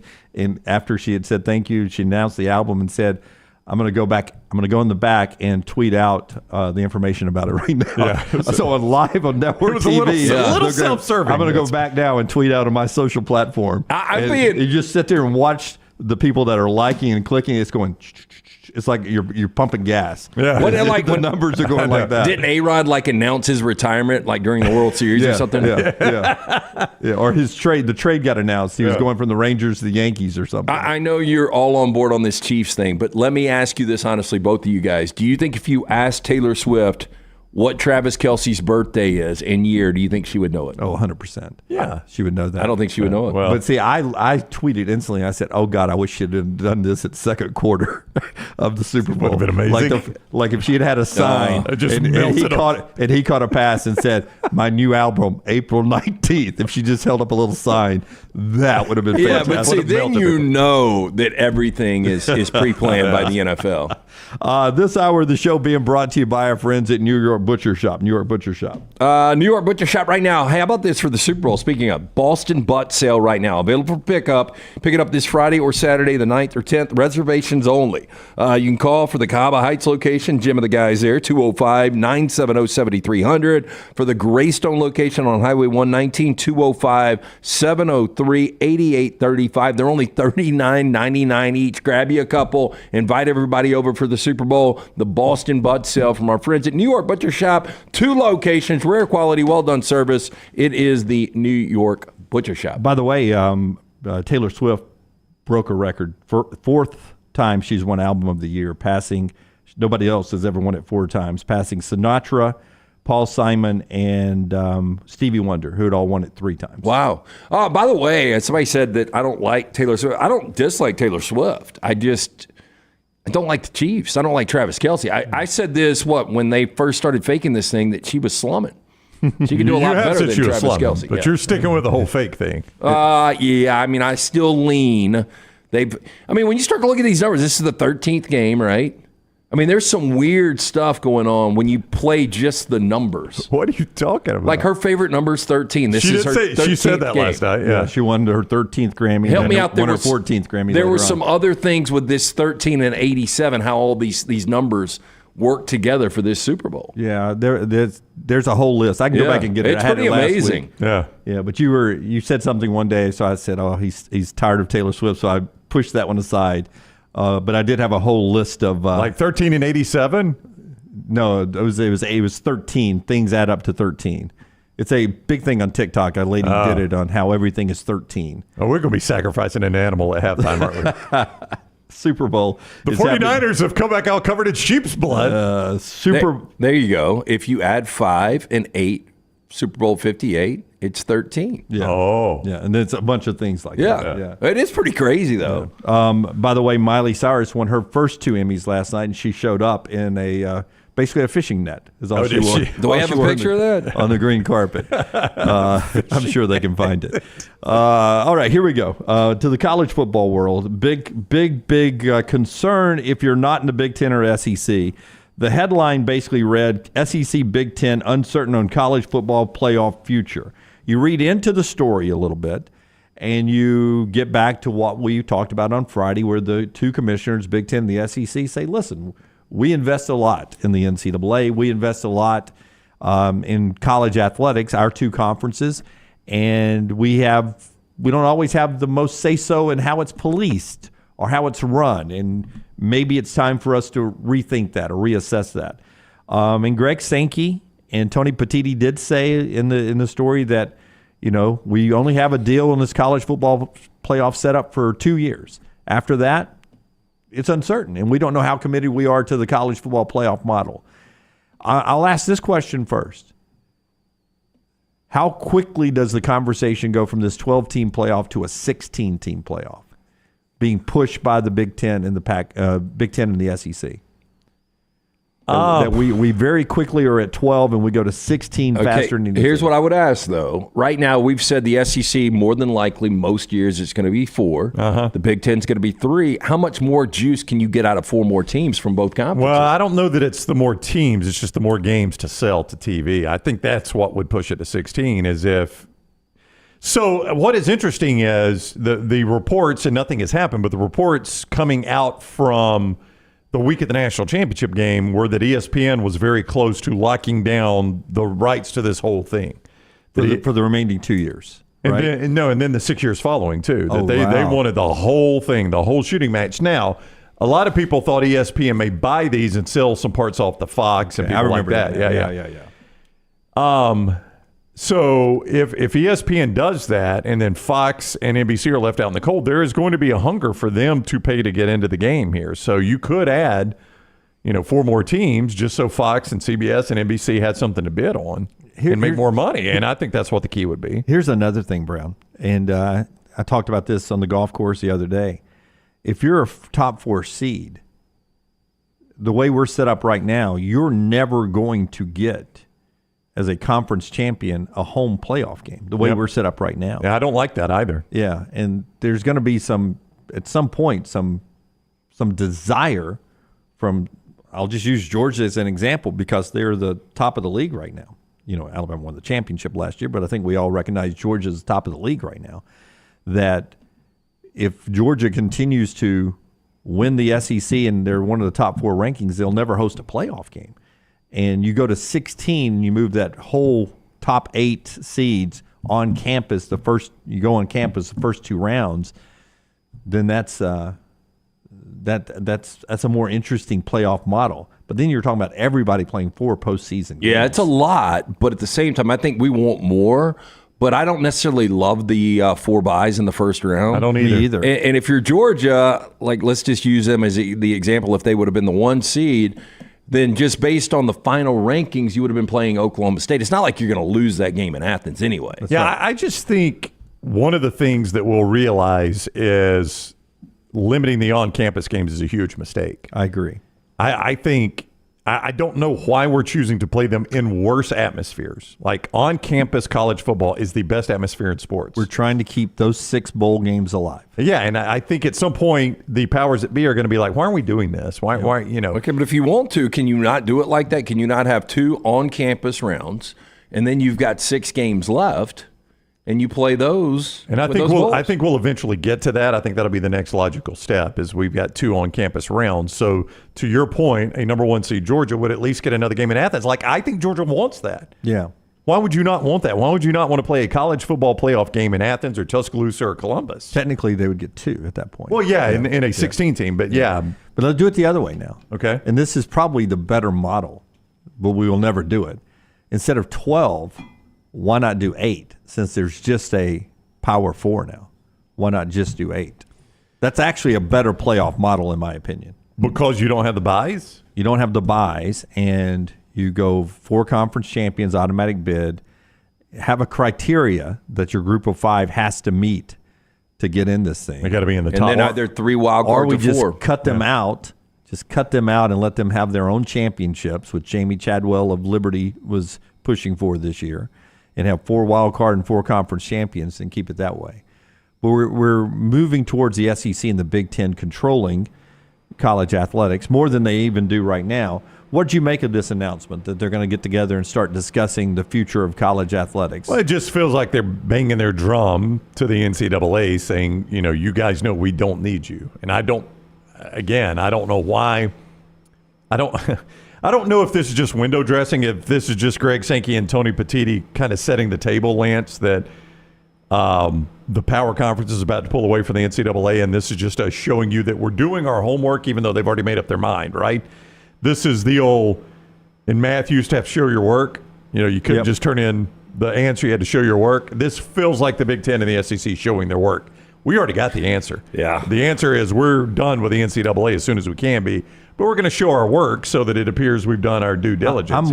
I'm more interested in where the ACC and the Big 12 fit into this wherever the SEC and the Big Ten tell them. Yeah, by the way, I don't like the new math. I got an argument about 5 or 6 years ago with a math teacher. Yeah, if you know how to get the answer, then you should be able to do math new or old way, either way. With that said, there was a time we were doing the show where the NCAA was probably the most powerful, but we know since the SEC and the Big Ten are more powerful. I'm just interested to see how this thing finally plays out and how many teams we have finally standing. Like the NFL, we can wrap our heads around 32 teams, but when it's all said and done, how many teams will we really have competing to get to the playoffs? Yes, it's probably fewer than 32, honestly. See, I can't. I don't want that. I don't either, but it's what we've got now, and you enjoy it now. True, but I still want like 60 in the pot from 4 conferences. Well, I mean, you're going to have that, but they're not going to be realistically competing. I thought you meant realistically competing. No, but you say that. I mean, TCU played for a national championship. Cincinnati was in this thing 3 years ago. So, Washington was in it this year. I mean, you say that, but, moment in time, you can get one of these teams that makes a run? I think this is, you ask where do the ACC, Big 10, Big 12 fit in, or ACC and Big 12 fit in, and I think this is the other aspect of that. This is them flexing their muscle, showing we know we're running this thing. That's exactly right. Yeah, we know we're running this thing. Let's don't pretend like we're not. It's really a power two. There's no doubt it is a power two. And the ACC and the Big 12 just follow along with what everybody else does. That was the answer I was looking for. Yeah, I mean, I think this was Greg Sankey and Tony Petitti showing their work. They've already decided the NCAA's dead. Those guys don't want to be in the NCAA if they're being honest with you. And this is them showing their work, and this is them also flexing to the Big 12 and the ACC of, we're running the show here. You guys will follow along. And guess what they'll do? They'll follow along.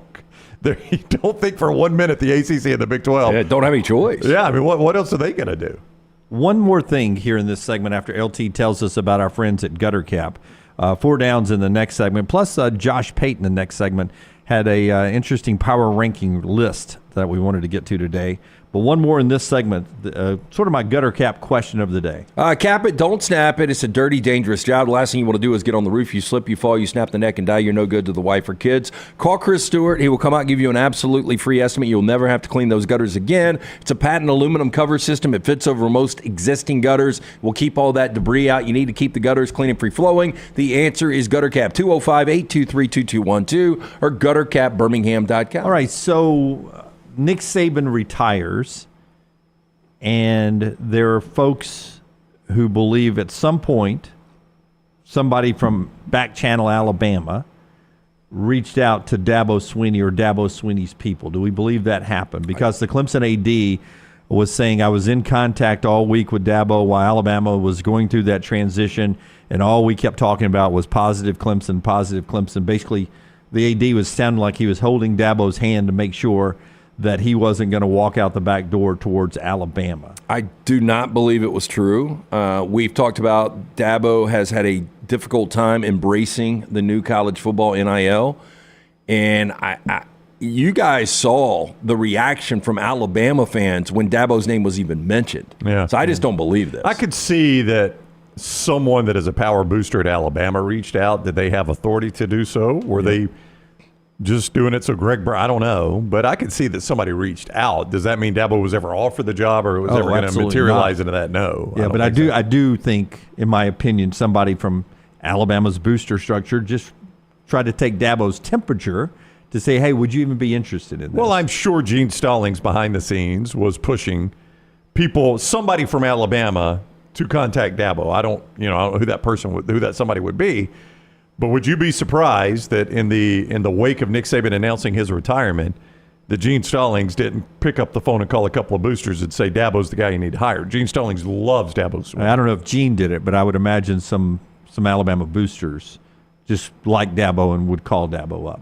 I would imagine there were some Alabama boosters that, heck, even looked at Kirby Smart and said, hey, Kirby, would you be interested? Before Greg Byrne really got into his church. Well, I would hope Greg Byrne did that. Yeah. Dabo, I don't, you could do the search without Dabo, but if Greg Byrne didn't at least, look, he was already talking to Jimmy Sexton. If you don't think Greg Byrne at least asked Jimmy Sexton, is there any reason to go down that road? Right. And I'm sure Jimmy told him, no, not this time, or not ever. I don't know. But I think Greg Byrne's a smart enough guy that already dealing with Jimmy Sexton on the Dan Lanning and Kalen DeBoer front, or at least on the Kalen DeBoer front, already dealing with Jimmy Sexton, he had to have brought up Kirby Smart and asked him, is there any reason for me to even talk to you about this? But Clemson's AD talking over the weekend about how it was a great moment for a week to spend with Dabo and continue to talk about how Clemson can move forward. Through the process of that, every one of his assistants got major raises. And Tyler says Dabo didn't get a raise. He was never considered. But to your point, Dabo didn't get a raise. He's already very highly paid. But his assistants did. Yeah, everyone on the coaching staff got a raise in the aftermath of whether he was contacted by anybody from Alabama or not. It was the Clemson AD thought there was some churning in the water there, enough to give Dabo's coaching staff, some of them doubling their salaries, to get, I think, 3 guys in the coaching staff now making over $1 million of the on-the-field coaches, some approaching $2 million. So Dabo and his people turned it into a nice little raise for some of the assistants there in Clemson, South Carolina. Josh Pate's power rankings. from our buddy Josh Pate, 24/7 and CBS, when we come back, and LT's Four Downs in the next segment as well. This is TNR. We're 201 days away from week 0 of college football. Wednesday is the final part of National Signing Day, but Ryan Williams, I believe, doesn't sign his letter of intent until Friday, the 9th, which is his birthday. So there will not be a complete signing class in Tuscaloosa or anywhere else until at least through Friday. We've got more college football for you when we come back right here on TNR. Take the next round anywhere you go with official Next Round gear. Buy yours today at nextround.store. Twin Peaks is the best in the game. Here, you're in the red zone for every college rivalry and divisional matchup all season long. On game day, you never have to decide which teams to watch, only what combination of bites, burgers, wings, and more to order. Plus, where else are your favorite draft beers always poured at a frozen 29 degrees? Only at Twin Peaks, the #1 sports bar. Stick around after the sun sets. Twin Peaks is open really late. Wind down with bourbon and late night bites. Only at Twin Peaks. You want to look great while supporting your favorite show? You know the place to go is the official Next Round store at nextround.store. Yes, there are .store domains, and we have one. From shirts to hoodies to hats and all kinds of fun stuff, you can rep the Next Round anywhere you go. At the beach, Next Round hats to block out that sun. Up north in the winter, get you a comfy Next Round hoodie. Just need something to put your $20 beer in at a game? Get you a Next Round koozie and throw that thing in your pocket. You never know what stuff Jim's going to make me put in there next. Check it out. It's the Next Round store at nextround.store.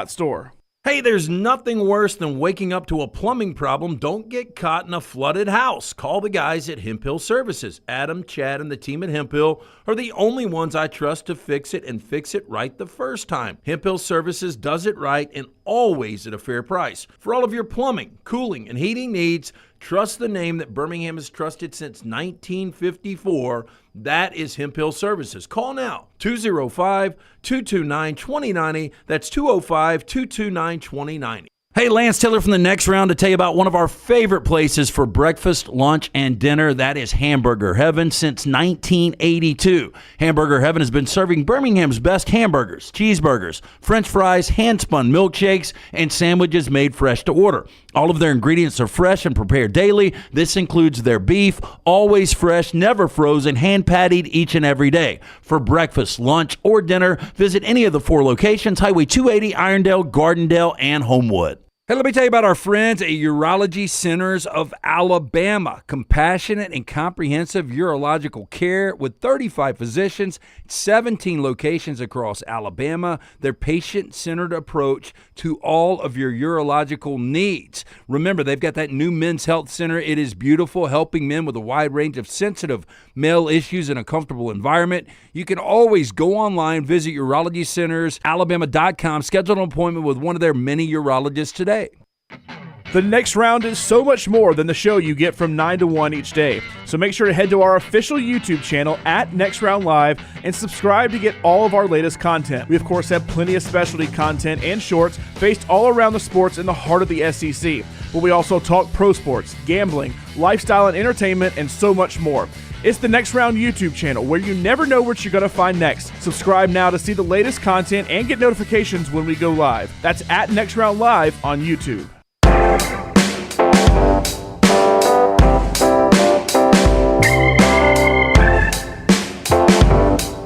Back with you on the Next Round. Get in price right now at $8,000 for the Super Bowl coming up Sunday. Last year, the get-in was $6,000 for the worst seat in the house. $8,000 worst seat in the house. Well, that's better. I mean, it was. Well, I guess that's probably right. Yeah. Last week the average was 11,000. It was 11,000 correctly. Skybox is a $200,000 Skybox for 4 seats. Where it's 4 seats, $200,000. Anywhere from $200,000 Skybox for 4 seats up to a $2.5 million Skybox for 20 seats. And if you think that's an elaborate Skybox, here's the picture. This is the $2.5 million Skybox where you get 20 seats and the food and beverage for free. Basically $125,000 a head. That's all you get. So I saw that Christian McCaffrey had reached out about getting a box, and he said too expensive. And I saw where really to get these boxes, you've got to be a billionaire. I like how it's 20 tickets and 2 parking passes. Do that math. 20 tickets, 2 parking passes, food and beverages, $125,000 a head for your 20 people there. That's at Allegiant. That's the best of the suites there. I mean, looks pretty bland for $2.5 million. I mean, that is, yeah. I mean, here's the thing. Either you've got to be a billionaire or you got to have rich friends. Yeah, one of the two. And LT, I don't want to bring up old memories, but see where that suite's located right there? Looks like it's really close to the end line. I mean, Jim is right. That is nowhere close to the 50. That is nowhere close to the 50. Right suite. I mean, I feel like I'm in the end zone. Yeah. Super Bowl's coming up this weekend. Hey, and we're going to have a little fun here with our friends at MyBookie. Brandy, tell us about what's going on. You guys listen to this. An opportunity for you, too. All right, so here we go. We're partnering with our friends at MyBookie.ag, and we're going to play the big game virtually.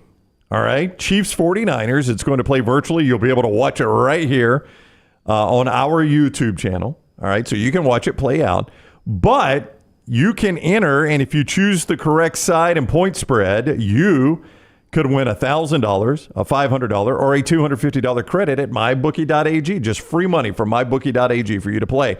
Okay, so it's a competition. We're going to watch the simulation on our YouTube channel, and we'll enter the competition, and if we get the right side and point spread. You can go to and enter here. At Next Round Live. You can see it on social media. Taylor has sent it out from our social media accounts at Next Round Live on social media. Go to nextroundlive.com. You can enter the official point spread on our simulation at San Francisco minus 1.5. San Fran minus 1.5. And you pick Kansas City or San Francisco. It's all you got to do. We'll simulate the game. If you're on the right side, you're entered for a chance to win those credits. They're at mybookie.ag. Very simple. All right. So we just pick a side on the point spread. We don't have to come up with our own, like, I think San Francisco by 18 in the simulation. You do not. In that case, you would like San Francisco minus the 1.5. I really would. I can't wait to that. When do we know yet? Friday. Friday? We're playing it Friday? The simulation is Friday. Just after the show, you'll be able to watch it on our channel. All right. And in the chat right there, you've got Taylor sending out the link that you can jump in and do the TNR simulation there. Appreciate our friends at MyBookie, mybookie.ag, hopping in with that. Also, our friends at Odie's that brings you part of the show today. We'll get to the Josh Pate ranking. Tell us about Odie's. Odie's Tavern, 2 great locations, the original in Crestline, the newest in Edgewood, right there on the corner of Oxmoor and Broadway. Get in, see Will Haver and that great staff. Enjoy the incredible food from Rodney Davis, award-winning wings, delicious burgers, great chili this time of year.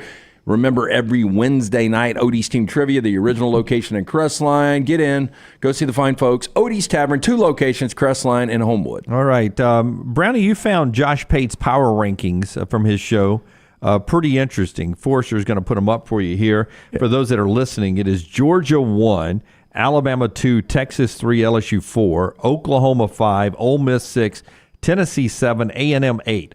Auburn 9, Missouri 10, South Carolina, Kentucky, Florida, Arkansas, Mississippi State, and Vandy at 16. So he rated based on a 3-year snapshot of on-field performance, talent acquisition, stability, and resource pool. Those are the 4 categories he used.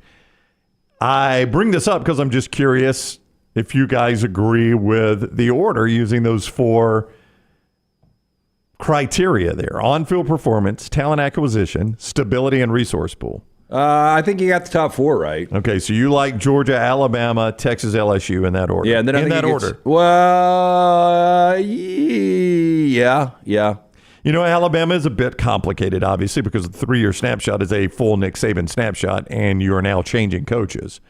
But if you use a 3-year snapshot, it's hard not to go Georgia, Alabama. Well, I mean, don't know what else you would do. Alabama's won 2 SEC championships in the last 3 years. Yeah, that's what I'm saying. I mean, there is a lot changing moving forward, potentially. But if you're going to look at the last 3 years of a snapshot, I don't know how you don't go Georgia 1, Alabama 2. I think it gets more difficult after 4, though. Texas is 3, LSU 4, so he's got Oklahoma 5th. Yeah, I mean, do you guys not agree with this top 4? Yeah, you know, LSU... Yeah, I mean, but it's hard on what we're talking about here. When you're talking about the last 3 years and now Nick Saban's gone, you know, there is a lot of instability in that situation. And stability is 1/3 of what we're talking about here. And the talent has changed a little bit. But I think you get, as far as a winning coach, you get some stability. Yeah. But, you know, I mean, that's just one aspect of it, like Texas. On field hasn't been great for the entire last 3 years. It's really good this past year, and same for LSU. So, if you want to look at Alabama and say, well, stability has changed because Nick Saban is gone, I can find a criteria where Texas doesn't match up and a criteria where LSU doesn't match up. Yeah. No, in history, Georgia, Alabama's 1-2, no doubt about it. Moving forward, if you're an Alabama fan, you hope you stay in the top two. Absolutely. Of course you do, yeah. Yeah. I mean, Auburn 9 is moving forward, seems low. Florida is to be in the final column ever. It's an embarrassment. In any situation would be fire alarm bells sounding all the time. That was what jumped out at me was Florida. Josh Pate has them the 13th team in his power ranking, and I looked at it and was like, I can't really argue against him on this criteria. You can't. I mean, they should be behind Kentucky, right? Florida should be behind Kentucky.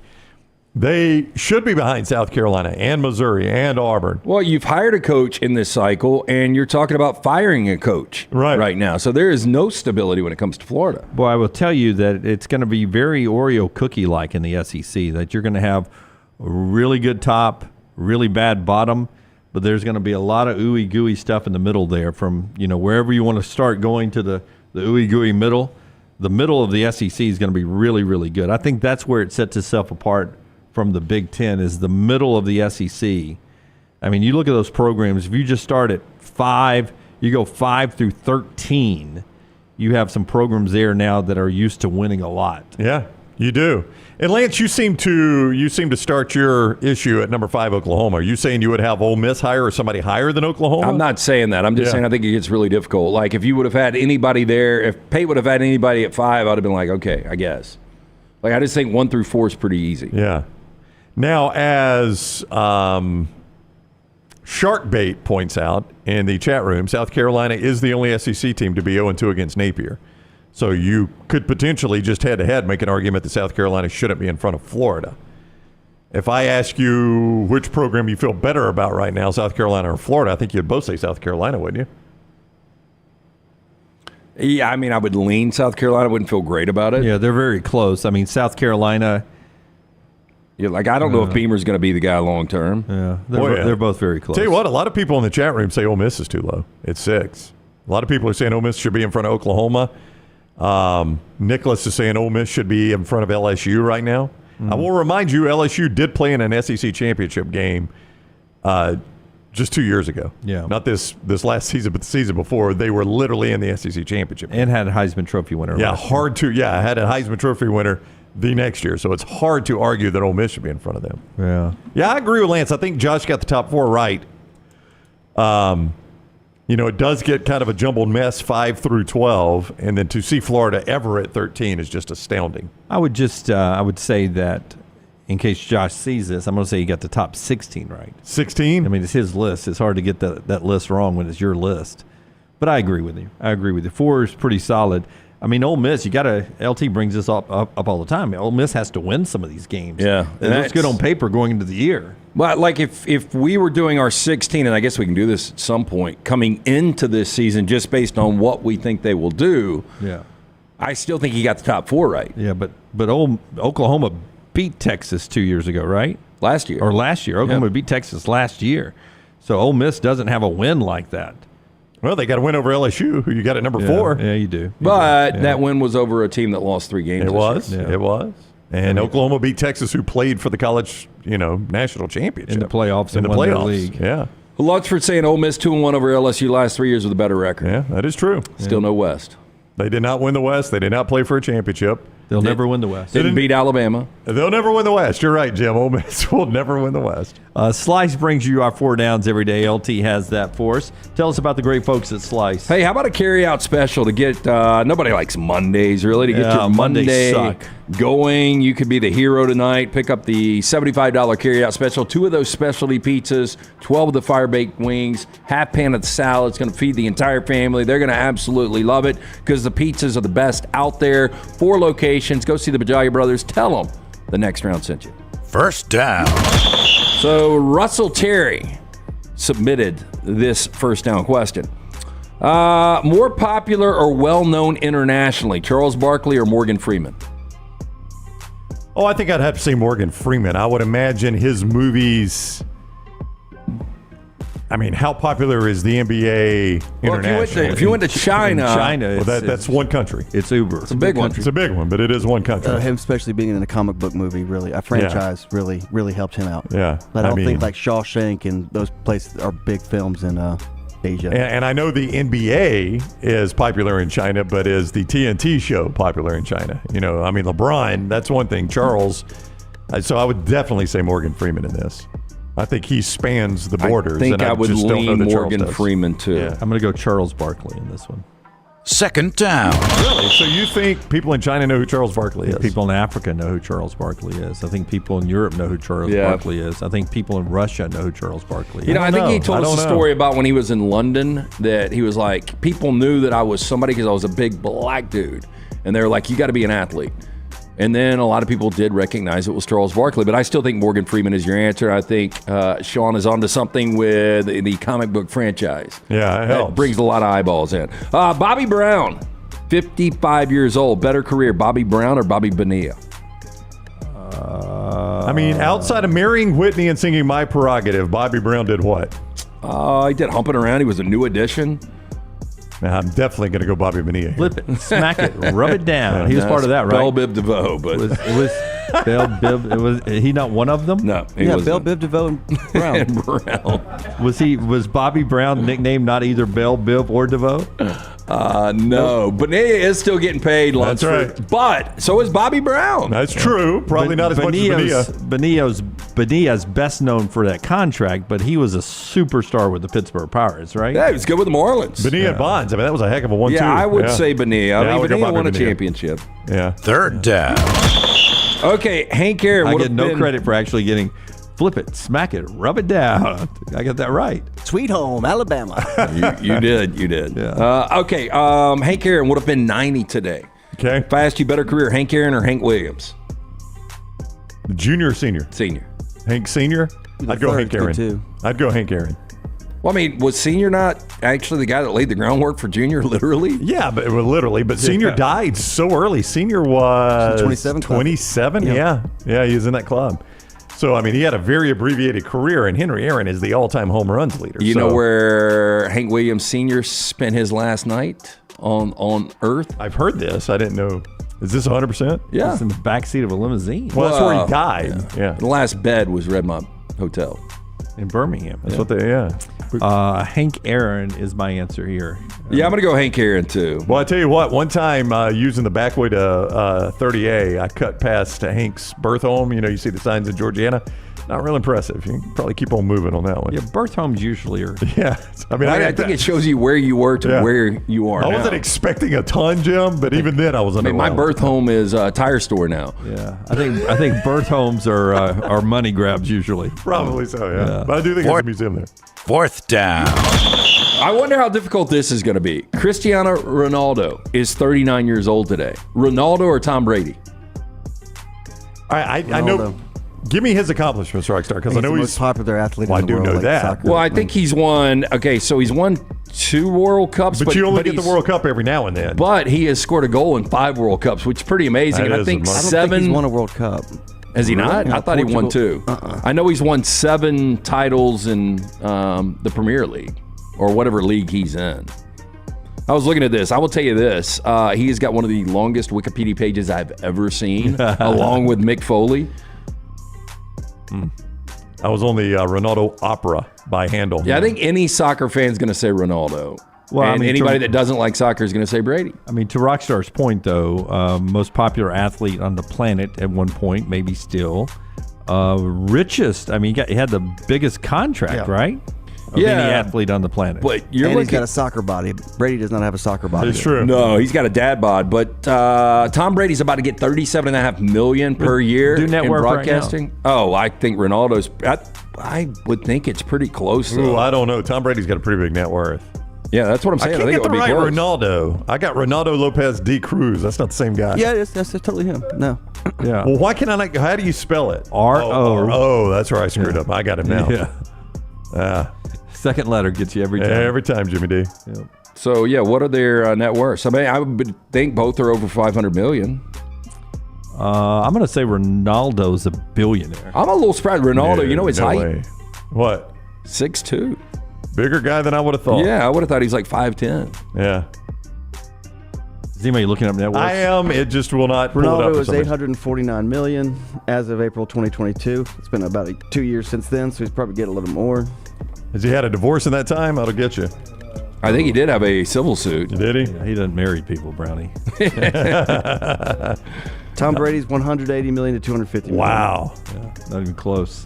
Yeah. All right, that's our 4 downs today. Brought to you by our friends at Slice. 4 great locations, soon to be that 5th location coming to Homewood this spring. But get in and see the Bajaya brothers, the great concept created by the late Jeff Bajaya. His brothers, Jason and Chris, continue his legacy. Stop in, see them today. Tell them the next round sent you. Hey, while we're talking money, Buzz Williams is like is Buzz Peterson or Williams? Which one coaches Texas? That'd be Buzz Williams. Buzz Williams. I actually got it right for a change. Buzz Williams is like me. Sometimes you see something happen at these college games, and you think to yourself, that's all we're giving them.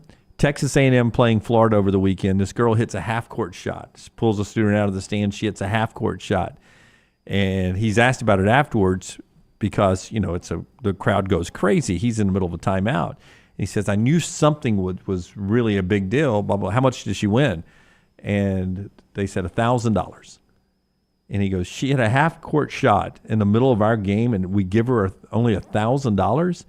He's like, tell her to contact me. I will match that. That's awesome. I'll give her $1,000 too. I like Buzz Williams. Is out of his own pocket. He's got vests that cost more than $1,000. Hey, but I mean, when I was in school at Jack State, because I participated in it once and almost got it, layup, free throw, half court, you got a semester tuition. I mean, that should be what it is. A semester of tuition. Yeah, I mean, that's more than $1,000. Yeah, a lot more. Layup, free throw, and half court. Boy, I rimmed out the half court shot. Like Alabama plays Wednesday at Auburn, and last year that person made that full court putt, and I think he won a car. Hey, that should have been $1 million. I mean, that is a 1 in a million shot. Yeah, no doubt. It was unbelievable. But of course, going in, if you would have told that girl you're going to walk out of here with $1,000, yeah, I'd take like, it. hell, what I have to do? Yeah. $1,000 half court shot. Kevin says $1,000 can't buy a book now in college. Well, if it could, they're going to give you $50 to buy it back. As a father buying books right now, they're all virtual, or all online. Like there's no textbook that I'm buying anyway. I don't know about every school. So you're basically buying a link. And do you think the prices have gone down any on that? Not at all. No, it's crazy. They don't even have to print them anymore. The prices are still insane. I mean, listen. I mean, I don't know who's paying for college athletics, but who's paying for this college stuff, man? We've gotten it out of whack. When we come back, I don't know if it was one of my best post-game moments or one of my worst post-game moments, but I had a long day, and I broke up the news conference from one question after another with a little unique question, Nate Oates post-game. Oh. I'll let you hear the question. So we can read it whether it's your best or worst. Oh, okay. I will tell you this. Every young beat writer walked up and asked me something post-game after the news conference was over with. Have you been drinking? So either good or bad, okay. I'll let you guys be the judge when we come back on the next round. Never miss anything Auburn. Watch Village Vice at Wardam Pods on YouTube and listen wherever you get your podcasts. Legacy Credit Union has the ultimate game changer for your finances. With Engaged Checking, you can earn 3% APY on balances up to $15,000. You heard correctly, 3% APY. But it's not just about scoring with high yields. With Engaged Checking, you can get paid up to 2 days early. That means your paycheck, Social Security, tax refund, you name it, you get it early. So stop sitting on the sidelines and get in the game with Engaged Checking. Sign up today at LegacyCreditUnion.com or visit any 9 Greater Birmingham area branches. APY is annual percentage yield. Terms and conditions may apply. See Credit Union for details. Federally insured by the NCUA. This hour of the next round is presented by the Birmingham Racecourse Casino, now featuring 7 days of giveaways with your chance to win a share of up to $125,000. The more you visit the Birmingham Racecourse Casino, the more chances you have to win. Support the show and grab some great t-shirts and hoodies right now in the Next Round store. Buy the Alabama State Map shirts in your team's favorite colors, the popular Y'all Can Have the Rest, or Next Round flag shirts are also online now. Just go to nextround.store. That's nextround.store. The traditional Next Round logo shirts are there too. Buy them for yourself, or they make a great gift for someone else. And let us know what you'd like to see in the store coming up. Nextround.store. That's nextround.store. Hey, if you're looking for Birmingham's best pizza, you need to stop in and see our friends at Slice Pizza and Brew. It's as local as you can get, from the ingredients that go into every pizza to the beer on tap. For a great lunch or dinner, go see our friends today, Vestavia or Lakeview at Slice. Follow Next Round Live on Twitter, Instagram, Facebook, and YouTube. The social media team at Next Round Live will share the latest interviews and videos from UAB, Alabama, Auburn, and campuses all over the college landscape. You'll also get the latest highlights and news from the Next Round Live Daily Show. Jim, Lance, and Ryan will share their thoughts, and remember, you can always see the old shows on the Next Round Live YouTube channel. Subscribe, like, and don't forget to comment. Turn on the notifications so you don't miss a thing. It's Next Round Live on Twitter, Instagram, Facebook, and YouTube. Stop by the New York Butcher Shop and pick up the finest in certified Angus prime beef steaks and burgers, premium pork chops, ribs, and all-natural chicken cut to order just for you. Their chef-prepared entrees and side dishes are the perfect dinner-to-go choice for your family and are ready to heat at home.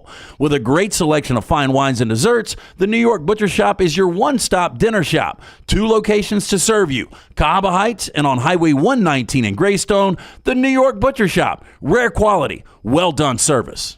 Make sure to start your day at nextroundlive.com. Get caught up on the latest podcasts and videos from the Live Daily Show, plus specialty shows such as the Mystery Fifth Hour. You can also learn more about the whole staff at Double Down Media, find all of our social media feeds, see the latest videos from our YouTube channel and gaming channel, plus find other ways to consume the show like the Next Round mobile app, which you can download direct from the site via your iOS and Android device.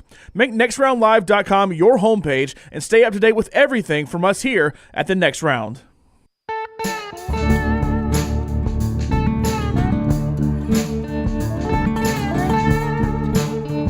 This part of the show being brought to you by our friends at Way to Wellness, your journey to healthy living. Leslie and her board-certified team will take care of you today. All you have to do is contact Leslie and Way to Wellness by going to this website, aplanforme.com, aplanforme.com. You'll find out that they design every plan specifically for you. No cookie-cutter plan. Also, there's no contract, no sign-up fees, and your first consultation is absolutely free. So you'll get to find out about Way to Wellness without even paying any money. Before you start the program, you find out whether you like it or not right there with Way to Wellness. Your journey to healthy living. Jumpstart your weight loss today. Planforme.com. All right, so these news conferences, you go to enough of them, Brownie, all the questions and answers start sounding the same. Pretty boring most of the time, yeah, until somebody, lights into the referees or something like that. So I felt like Nate was on autopilot. So it's still a boring question at the end. Yeah. But I figured I'd suck him back into entertaining Nate? Yeah, I figured I'd suck him right back in with this. They won by 1,000. What could you possibly ask? With this question right here. All right.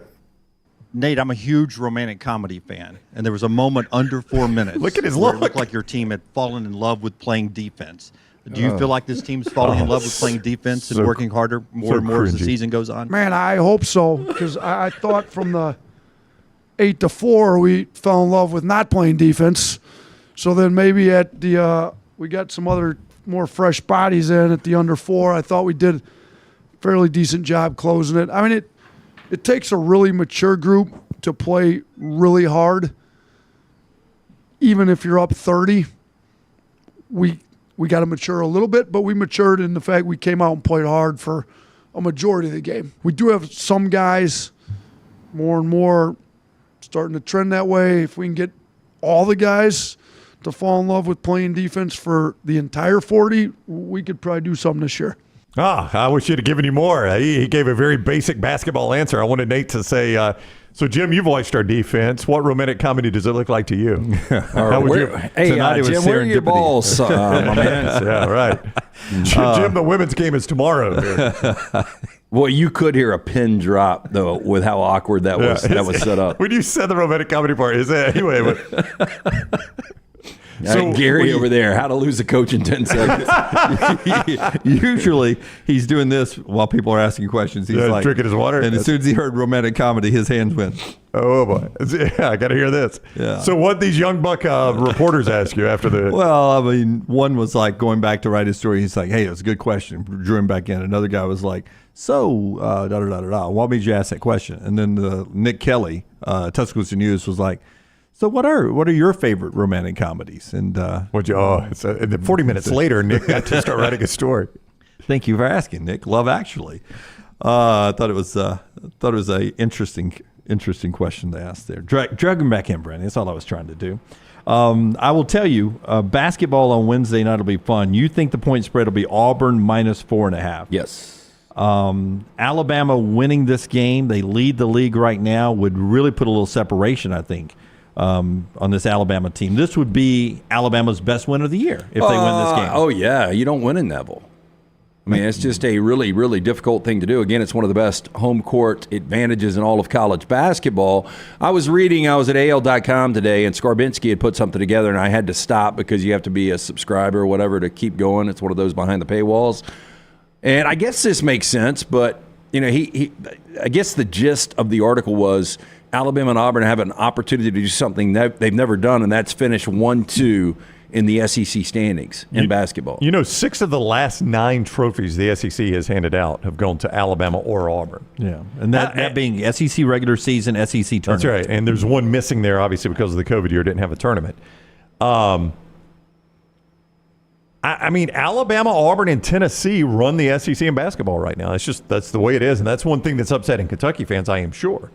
But your 3 best teams this year are basically your 3 best teams over the last 4 or 5 years. Alabama, Auburn, and Tennessee. That's who's running this league in basketball right now. That's right. Kentucky's not part of it right now. Yeah, they're not really in the discussion. 5, 6, and 7 in KenPom today. Auburn, Tennessee, and Alabama. You got to go all the way down to 27 to find the Kentucky Wildcats. But that's Wildcats. become more and more common. That's not an outlier year. That's what Alabama and Auburn's program has become. I think we're living in the glory years of this basketball rivalry.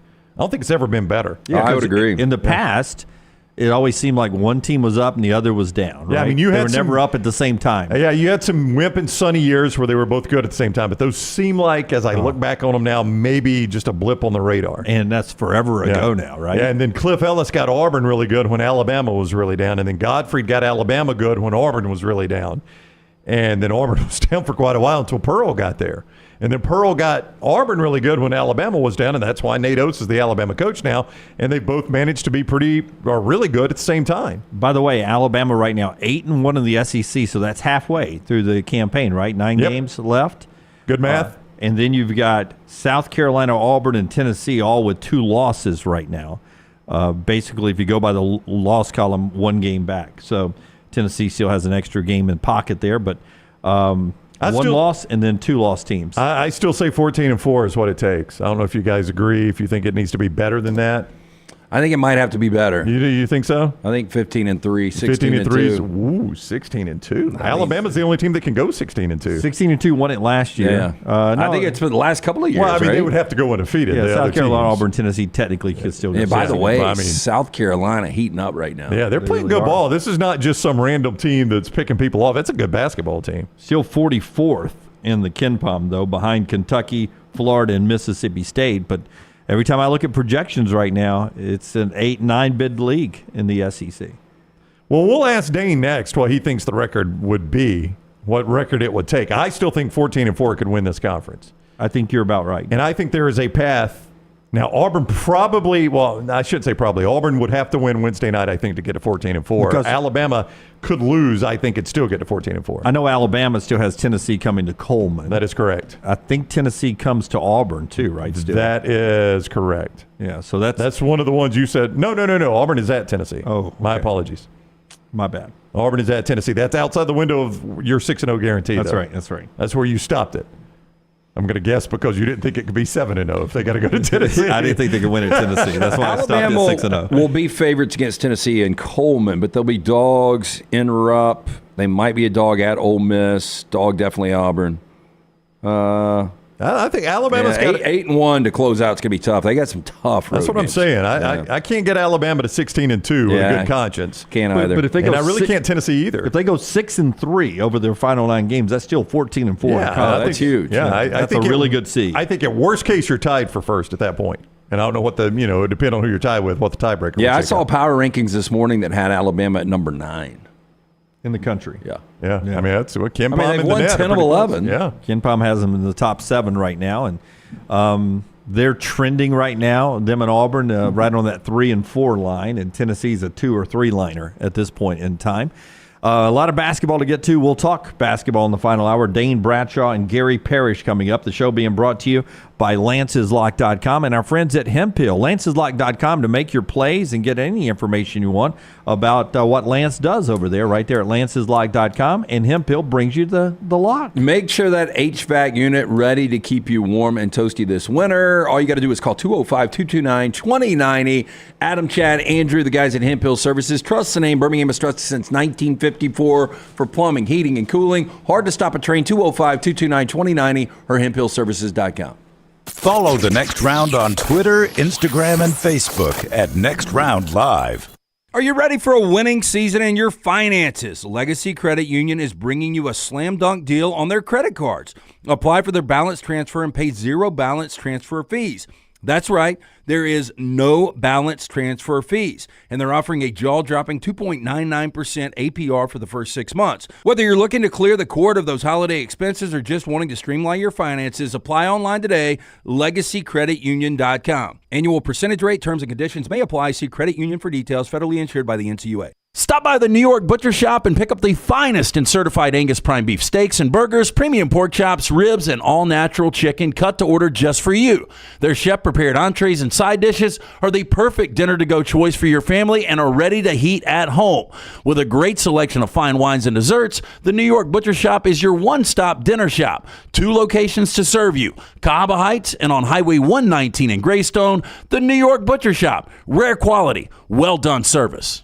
Hey, Ryan Brown here from The Next Round. Do you want to help pay for my kids' college and look great while you're doing it? You need to go to The Next Round store. Everything from hats to short sleeve and long sleeve t-shirts, sweatshirts, hoodies, zip-up hoodies, and much more. And we're adding new things all the time. Why would you not want to see my kids get a great college education and look great out in the public while you're doing it? Get the gear we wear all the time on the show, and there's only one place to get it. NextRound.store. That's NextRound.store. Things fall apart. There's even a book about it, but that doesn't mean you have to break the bank to fix them. Ryan Brown here for The Next Round. Our friends at Mortgage Right have a new renovation option that will make repairs and other home improvements easy. If you've recently purchased a home and find yourself short on cash, or you're looking to buy a fixer-upper, Mortgage Right's renovation loan program can help you spruce up your space. Repairs can be made to your roof, plumbing, flooring, and more with the help of top-notch mortgage professionals. So get your fix by visiting mortgageright.com/TNR. And MLS 2239, Equal Housing Lender. Hey, Lance Taylor from The Next Round to tell you about our friends at Gutter Cap. Gutter Cap's that patented aluminum cover system that fits over most existing gutters to keep out debris and eliminate that gutter cleaning. It's backed with a lifetime warranty, almost 20-year service record right here in Birmingham. Stay off that dangerous ladder forever. 45% off the retail price now if you call GutterCapBirmingham.com. Call my good friend Chris Stewart now, 205-823-2212. Cap it, don't snap it. It's Gutter Cap. Follow Next Round Live on Twitter, Instagram, Facebook, and YouTube. The social media team at Next Round Live is dedicated to giving you daily news conferences and practice video from UAB, Alabama, Auburn, and around college football. Follow and compare to the sites you used to visit. You'll also get the latest highlights and news from the Next Round Daily Show. Turn on the notifications so you don't miss a thing. Next Round Live on Twitter, Instagram, Facebook, and YouTube. See more at nextroundlive.com. Jim Dunaway, Lance Taylor, Ryan Brown, and Rockstar. Live from the Birmingham Racecourse Casino Studios, The Next Round, presented by Bud Light, is on now. This hour brought to you by Champy's Chicken, Highway 119 in Alabaster, champy'schicken.com. Great southern fried chicken, brined overnight, cooked to order. Sterling the crew right there. You see the picture. Also, the Mississippi Delta recipe tamales. Got a little spice to them. A lot like this SEC basketball race down the final half of the season. Dane Bradshaw was in Tuscaloosa on Saturday night, so he saw Alabama's win over Mississippi State. He is with us now on the JohnstonRVCenter.com hotline. What is up, Dane? How are you? Hey, guys. Good to be on with you. Doing great. How about you? Man, we're awesome. It's good to have you back. We were just discussing this before you joined. If you or Nate Oates or Lamont Paris or Bruce Pearl or Rick Barnes, and I give you 14-4, do you feel like you're the number one seed in Nashville? Is that good enough to at least tie to win the conference? 14-4, do you think? Yes, absolutely. I think that is the case. Alabama has a tough stretch, obviously, with especially on the back end of their schedule. But with the Tide being, they're 8-1 right now, so 9 games to go. I just, if you're chasing Alabama right now, I don't see them going any worse than 6-3. And so, if I had to pick one right now, it would be Alabama. I'm not certain that. That I would put them in terms of who would go deepest in the NCAA tournament. I'm still favoring Tennessee right now just because of Dalton Connect and the way their offense is now typically a little bit more trustworthy. But if I had to pick an SEC champ, I'm favoring Alabama because they hadn't really had that slip-up game yet the way some of these others have with Tennessee losing at home to South Carolina. So if Alabama can keep holding serve at home, then I would think they're in the driver's seat. Watching that 40 minutes up close and personal this past weekend at Coleman, obviously Mark Sears is the guy, but if I asked you for Alabama to continue to play like they played Saturday and make a deep March run, who is the other guy outside of Sears that's got to step up and be consistent? They've got so many guys, really. I'd like to think Rylan Griffin, because you got Estrada and Wrightsell on the wing and other guys that can come in and knock it down. But the reason I talk about Griffin some is because they do like this smaller lineup with Grant Nelson at the 5. And so that moves Griffin to the 4, where, boy, that makes him an even bigger advantage when they go on offense, because what other team's 4-man want to really have to guard Griffin? Can a 3-man guard him? Yeah. 2-man? Yeah. Same way with Nelson. Like, all right, can your opposing 3 and 4 guard Nelson probably hold his own? But once you move them down to another notch, now all of a sudden your 5-man's having to guard Nelson, your 4-man's having to guard Griffin. So it creates a great advantage there. But to me, the story is, can Griffin hold his own defensively? Can he rebound at the 4 spot? Because that's what teams are going to do is like, hey, if they're going to go small on us, then we're going to punish them down low in the paint. And Mississippi State tried to do that. That was not their night. But that's where teams like Tennessee and maybe Auburn, I think, would really try to attack Alabama on the other end of the court. Why do you think Mo Diabate is starting to get more playing time? What's the coaching staff seeing in him that they like? Well, opportunities, kind of present themselves when you got the suspension of Nick Pringle and Diabate comes in saying, hey, this is a way I can help the team. More minutes are available. You might have seen where they said they were trying to show him clips of kind of Draymond Green, like here's how we want you to impact the game more. And I think all these guys are maybe starting to realize, for us to be the team we want to be and really play 40 minutes, we got to be better defensively. And Diabate, look, it's great if he can get 4 to 6 points and help you there. Same with Wagi. But at the end of the day, those guys need to be in there to be part of their best defensive unit. And I don't think it's sustainable to have Griffin at the 4 and Nelson at the 5 for 32 minutes a game. I think you're asking them to hold their own too much in that smaller lineup defensively. Now, those guys all of a sudden, can they come in 10 to 15 minutes and really impact the game?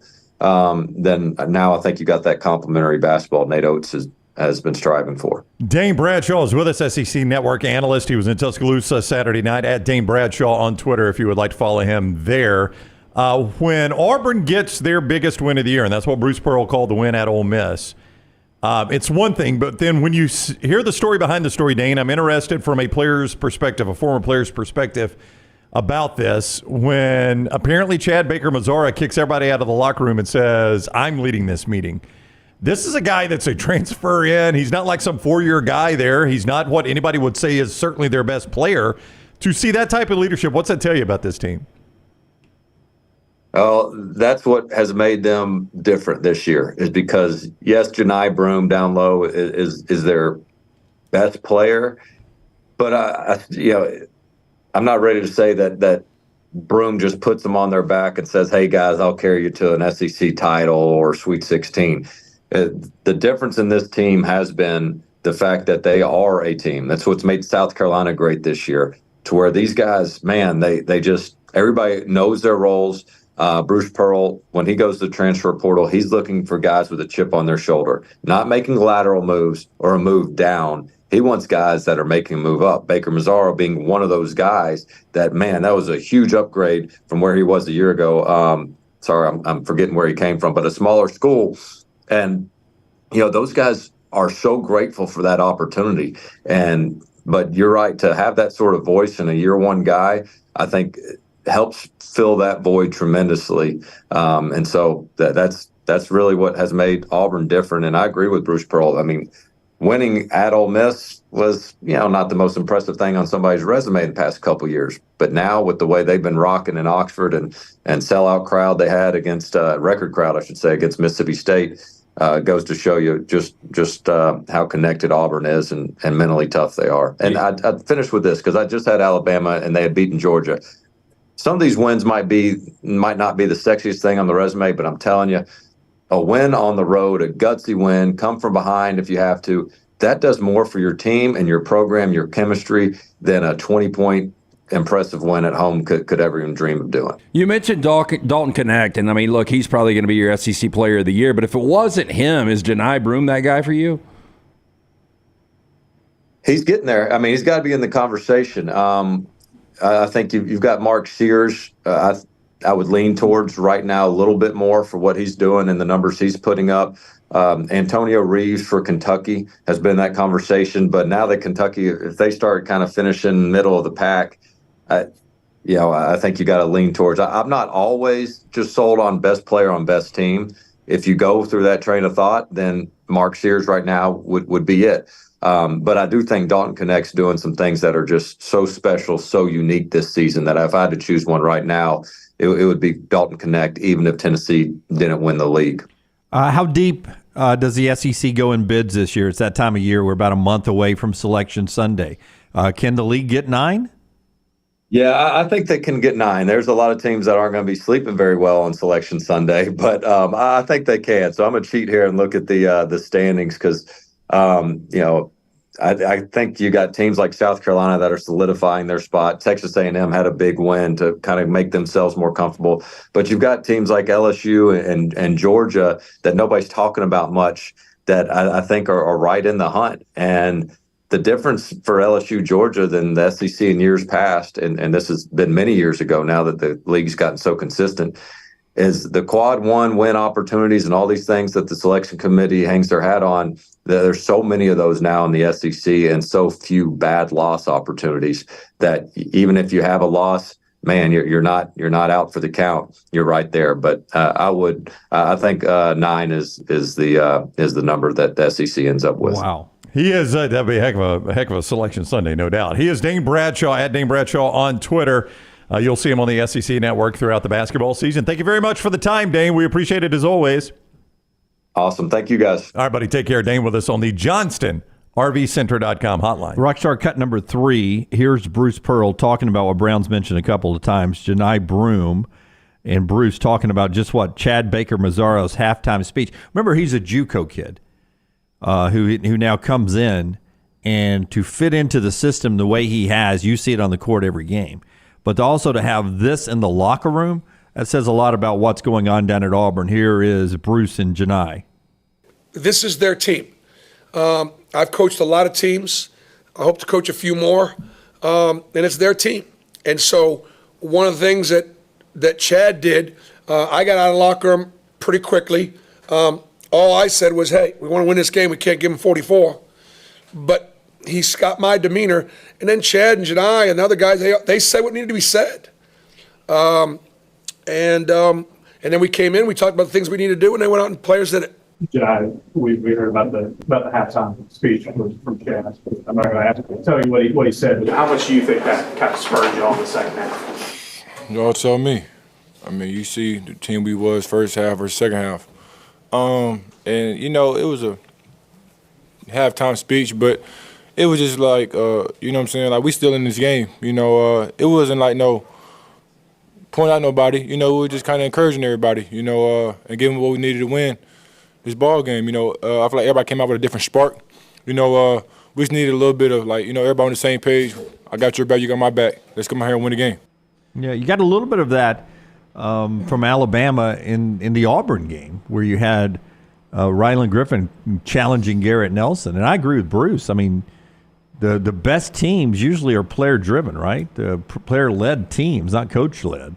It's the locker room themselves calling each other out and pulling each other to higher if you can standards. go 22 or 30 in a half after a player's only, if you're bruised, just move out and let these guys take it over. I was just struck by the fact, this time last year, Chad Baker-Mazara is playing for San Diego State. He's not even on Auburn's roster. I mean, this guy's not even been there for a full year and already has that kind of voice in the locker room that he can throw everybody, that are not players out of the locker room and say, I'll take this over. And his team responded that way. It wasn't like, hey, shut up and sit down. Let's let, coach back in here. His team responded to it. I think could be a pretty pivotal moment for this Auburn basketball team this year. Dr. B brings us part of the show today. We'll talk some NFL football, a coaching twist that happened while we were gone over the weekend. Tonight in basketball, by the way, Miami and Virginia at 6 on ESPN. And then Kansas, number 8 in the country, got a big win over the weekend over Houston on the road at Kansas State tonight. So usually home team slaps back the road team after a big win. So Kansas on the road tonight at Kansas State. That's 8 o'clock ESPN. Dr. B bringing you that scoreboard update. Yeah, when we started our venture here at Disrupt, hair started to thin out a little bit. Asked around. Dr. Beckenstein is the name everyone mentioned. Since I went to see Dr. B for the first time to where we are right now, the hair is more than doubled in thickness. Make the phone call that I made, 205-319-0316. Book the consultation. You can also go online for more information, t3hair.net. Dr. B is also offering the Sensus Transdermal Infuser. This enables Dr. B to get various medicines and therapies into the scalp where the hair follicles are without using any injections. This is revolutionary as Dr. B can pinpoint delivery of a patient's genetically specific products without any needles. Again, I'm doing the non-invasive treatment 3 times a week, 30 minutes each time on the couch. That is it. My hair is more than doubled in thickness. 205-319-0316 or t3hair.net. Cliff Kingsbury pulled his name away from the Raiders, and he ends up becoming the OC of the Commanders since we last did a show on Friday. Who's got the higher draft pick, I wonder? Yeah, the Commanders. So people are reading into this that Cliff Kingsbury, the familiarity with Caleb Williams and Chicago having that number 1 pick, are they possibly going to hang on and keep Justin Fields and trade down? Or do they select somebody else number 1? I think if they stick with Justin Fields, they'll trade that pick. But if you're Washington and you really want Caleb Williams, I'm sure you can move up a spot. New money in Washington with that new ownership group, and Kingsbury's familiar with Caleb Williams. They package together and go to 1, or if they think Drake May is going to go to Chicago or whomever, then you go 2, trade up for number 2, and get Caleb Williams. I would do everything in my power to get Caleb Williams. I would too. I think Caleb Williams is going to be really, really, really good, like next level good. And Washington, you guys tell me the last time. Alex Smith was a good quarterback, but you haven't had elite quarterback play since 1 year with Mark Rippon, maybe? Is that right? With Doug Williams for 1 year, Mark Rippon had a year. No longevity since Joe Theismann. No, but it's been almost 35 years since you had what you would view as one of the top quarterbacks in the league. You've got that opportunity now. You're starting completely over from scratch with ownership, with a staff. I think it makes the most sense to go after a guy like Caleb Williams. I can't believe Caleb over here. I love Cliff in D.C., but I do not want Caleb Williams. I would take Drake May in Washington. Well, he could He's be obviously right. a Washington fan. Could be right. I mean, he could be. It happens all the time in the draft. You think the one guy's going to be a stud, and the guy you don't think is going to be a stud is. I mean, there's a lot of discussion about Drake May being first overall to Chicago or whomever is there. I would be shocked. Brendan Rice, who is down at the Senior Bowl, Jerry's son, ended up being a good player, kind of the go-to guy for Caleb Williams this year. Brendan Rice says, mark my words, that general manager Ryan Poles, he's the general manager of Chicago, will get fired eventually because he's going to pass on Caleb. If he passes. Yeah. That's what a college player said about the general manager. I would rather, I saw a Bucky Brooks, NFL Network. Yeah. I saw a couple of mock drafts today. By the way, our man Terrion Arnold going in the first 15 in both I saw. But I saw Bucky Brooks have the Rams taking Bo Nix at number 19. I would much rather have Justin Fields. Like Chicago, get rid of Fields. I'd almost give up 19 for Fields. You'd give up 19 to Chicago for Fields? I think so. Boy, if you're the general manager of the Rams right now, your phone would be ringing. It would be Chicago. Yeah. Well, the problem is Fields isn't going to want to go sit behind Matthew Stafford for a year. Back to Cliff Kingsbury. When is the last time, head coach or assistant coach, you have said, okay, he did a good job that year? Kingsbury? Yeah. 2 years ago. So you, as an assistant with USC. As an assistant with USC, you were happy with what he did? Yeah, and I would go back. I mean, Kyler Murray for 1 year. I mean, that was a team that won 11 games. Texas A&M, wasn't he the sideline guy with Johnny Manziel in 2012? Yeah. I wondered if Lance would go that far back, though. I think Kingsbury is a really, really good offensive mind. He is not a good head coach. No, I think we've proven that, haven't we, at Texas Tech and Arizona? Yeah, I wouldn't mind having Kingsbury as an offensive coordinator. So you'd be happy with that, yeah. If the Rams had hired him as OC, you'd have been cool. Yeah, I think Washington's putting something together to watch out for. Yeah. Hey, Forrester, get the Bill Belichick thing ready. Just a second. I want to. These are some of the stars that came out of the Senior Bowl this past week. By the way, Spencer Rattler was the Senior Bowl MVP. But this is from Bleacher Report. Stock went up this weekend on Brendan Rice of USC from the practices. Apparently he won a lot, and he becomes a matchup problem, his height and size. Yeah, and I'd say this, just watching his progression from 2022 to 2023, much better player. So, he's probably a guy that falls to like round 3. I don't know where they're projecting right now, but he could be a steal. Roman Wilson's stock went up this week. They said he was almost uncoverable in drills. The Michigan receiver, 5'10". You just don't think Michigan receiver a lot. But he had some big catches all year. People love underutilized. Nico Collins, one of those guys. Now, Nico Collins, a much different prototype. People love to. It's a copycat league, right? Big breakout star from the Senior Bowl last year who's been great in the NFL, Zay Flowers, right? Mm-hmm. They're saying this year's Zay Flowers is Jaquan Jackson of Tulane. They said he has a lot of qualities and just jumped off the tape at practices this year. Ray Davis of Kentucky had a big week. And a couple other guys that we've heard, Ladd McConkey, you talked about that last week, Brown. He was having a big week. Jalen Simpson of Auburn had a big week.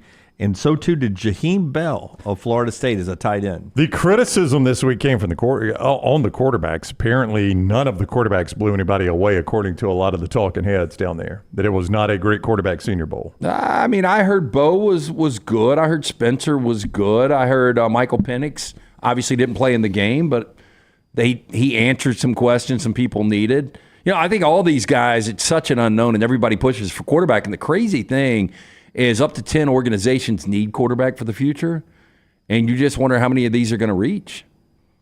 Usually history would say all of them. Yeah. Right? Yeah. Like if they need a quarterback, they all reach. I think J.J. McCarthy's got a high ceiling, but that's still a reach in the first round. Bo Nix reach in the first round. Based on injury, the history with Michael Penix Jr., reach in the first round. But there may be some quality there in the second, or Dak Prescott's third round, right? Dak was a third-round guy, if I remember correctly. I think you're right. Say you're old without saying you're old. Okay. Bill Belichick says thank you to all the Patriot fans. On page A3 of the Boston Globe, he takes out a newspaper ad. Oh, wow. Wow. A3, too. To Patriots fans everywhere, thank you all. And there's what he posted in Sunday's Boston Globe. A3, so that's just, you open up front page, if I remember newspapers right, it was A1. Big story on the front right there. A1, and I open it up, it would have been that full-page ad right there on the right side. And probably get that cheaper now than you've ever gotten it, so that's right. Good for Belichick. Didn't cost Bill a lot, A3 here in 2024. I don't know how you would say thank you to fans now. The old days, it was billboards and newspapers. Yeah, probably just social media now. I think that probably covers it. Yeah. I don't know that Bill's on social media, though. That's his problem. Bill probably could have gotten a hit on Good Morning Football and did it on NFL Network. I just want to thank everybody. Just want to say thank you to everybody. Yeah. We got trash when we come back. Show being brought to you in part today by our friends at Champy's World Famous Fried Chicken. If you're in Alabaster ever, Highway 119, it's Champy's Chicken, always worth the stop. It's worth the drive if you're anywhere in the area to go see Sterling and the crew down there. Fun on date night, great at lunch as well. Don't ever leave there without trying the Mississippi Delta recipe tamales. It is champyschecken.com. The NFL Network's Daniel Jeremiah and Ryan Brown. DJ Football Weekly at Disrupt the Media on YouTube and wherever you get your podcasts. Storm season is here. Make sure you have a plan of action in place right now. Greg from Pell City and Storm Restoration Roofing should be your first call when storms hit. Insurance companies love working with Storm Restoration Roofing because of Greg Nelson's name and reputation in the industry. When storms hit, call Greg Nelson. He's local, 205-542-3531. He's the home of the free no-cost roof inspection. Greg from Pell City on Facebook, 205-542-3531. It's Storm Restoration Roofing. Stop by the New York Butcher Shop and pick up the finest in certified Angus prime beef steaks and burgers, premium pork chops, ribs, and all-natural chicken cut to order just for you. Their chef-prepared entrees and side dishes are the perfect dinner-to-go choice for your family and are ready to heat at home. With a great selection of fine wines and desserts, the New York Butcher Shop is your one-stop dinner shop. 2 locations to serve you, Cahaba Heights and on Highway 119 in Greystone. The New York Butcher Shop. Rare quality, well-done service. Follow Next Round Live on Twitter, Instagram, Facebook, and YouTube. The social media team at Next Round Live is dedicated to giving you daily news conferences and practice video from UAB, Alabama, Auburn, and around college football. Follow and compare to the sites you used to visit. You'll also get the latest highlights and news from the Next Round Daily Show. Turn on the notifications so you don't miss a thing. Follow Next Round Live on Twitter, Instagram, Facebook, and YouTube. See more at nextroundlive.com. Twin Peaks is the best in the game. Here, you're in the red zone for every college rivalry and divisional matchup all season long. I mean, where else are the scenic views as good as your view of the game? Only at Twin Peaks, the #1 sports bar. Want more of the show? Download the app or visit nextroundlive.com for the latest podcast. The Mystery Fifth Hour, our Not For All Ages podcast like Bama and Bourbon, and the entire Double Down Media podcast family.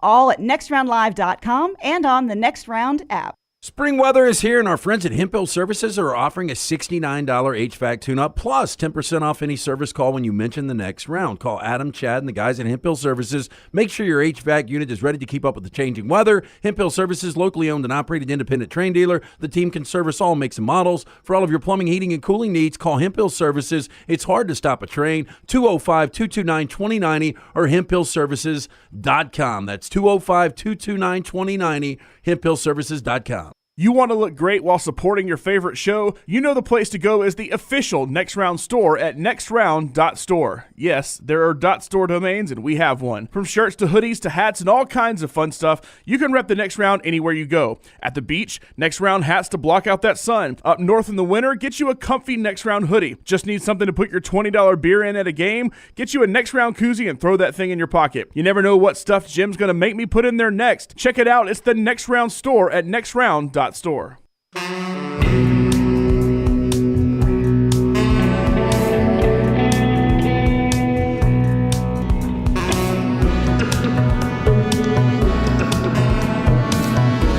Back with you on the Next Round. Boy, softball tryouts going on, baseball tryouts. I saw Forrester's kids were at Moody's softball day this past weekend. It's that time of year as we start to get outside for the spring sports. The weather on Saturday was perfect for that kind of stuff.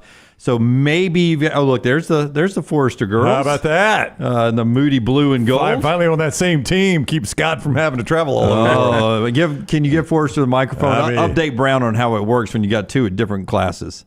Oh, no. Yeah, that's not how this is going to work. Oh, they're not on the same. They're not both on the varsity. Oh, no. Haley's varsity and Holly's on the junior high. So they have, we'll be navigating 2 separate schedules. Oh, sorry, Scott. And so how that works, right? I mean, one would play like at 4, and then the other varsity would play like at 6, right? Same venue for us? Is that the way it works? No. Nope.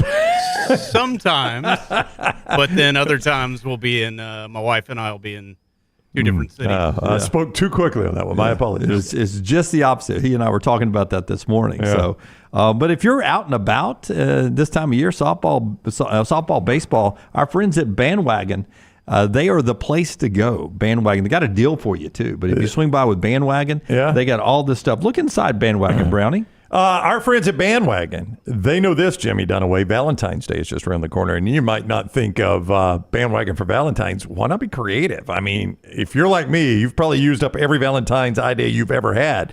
How about a hat for your son, a T-shirt for your wife, a headband for your daughter? They got plenty to choose from. They'll even wrap it for you. That is key for me. I cannot wrap gifts.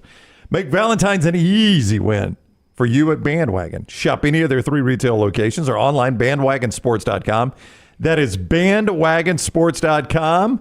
Next Round audience, it is time to jump on the bandwagon, bandwagonsports.com. Yeah, our friends at Bandwagon there, we appreciate them so much. Basketball happening tonight. I did not bring this up a little bit earlier, but I wanted to.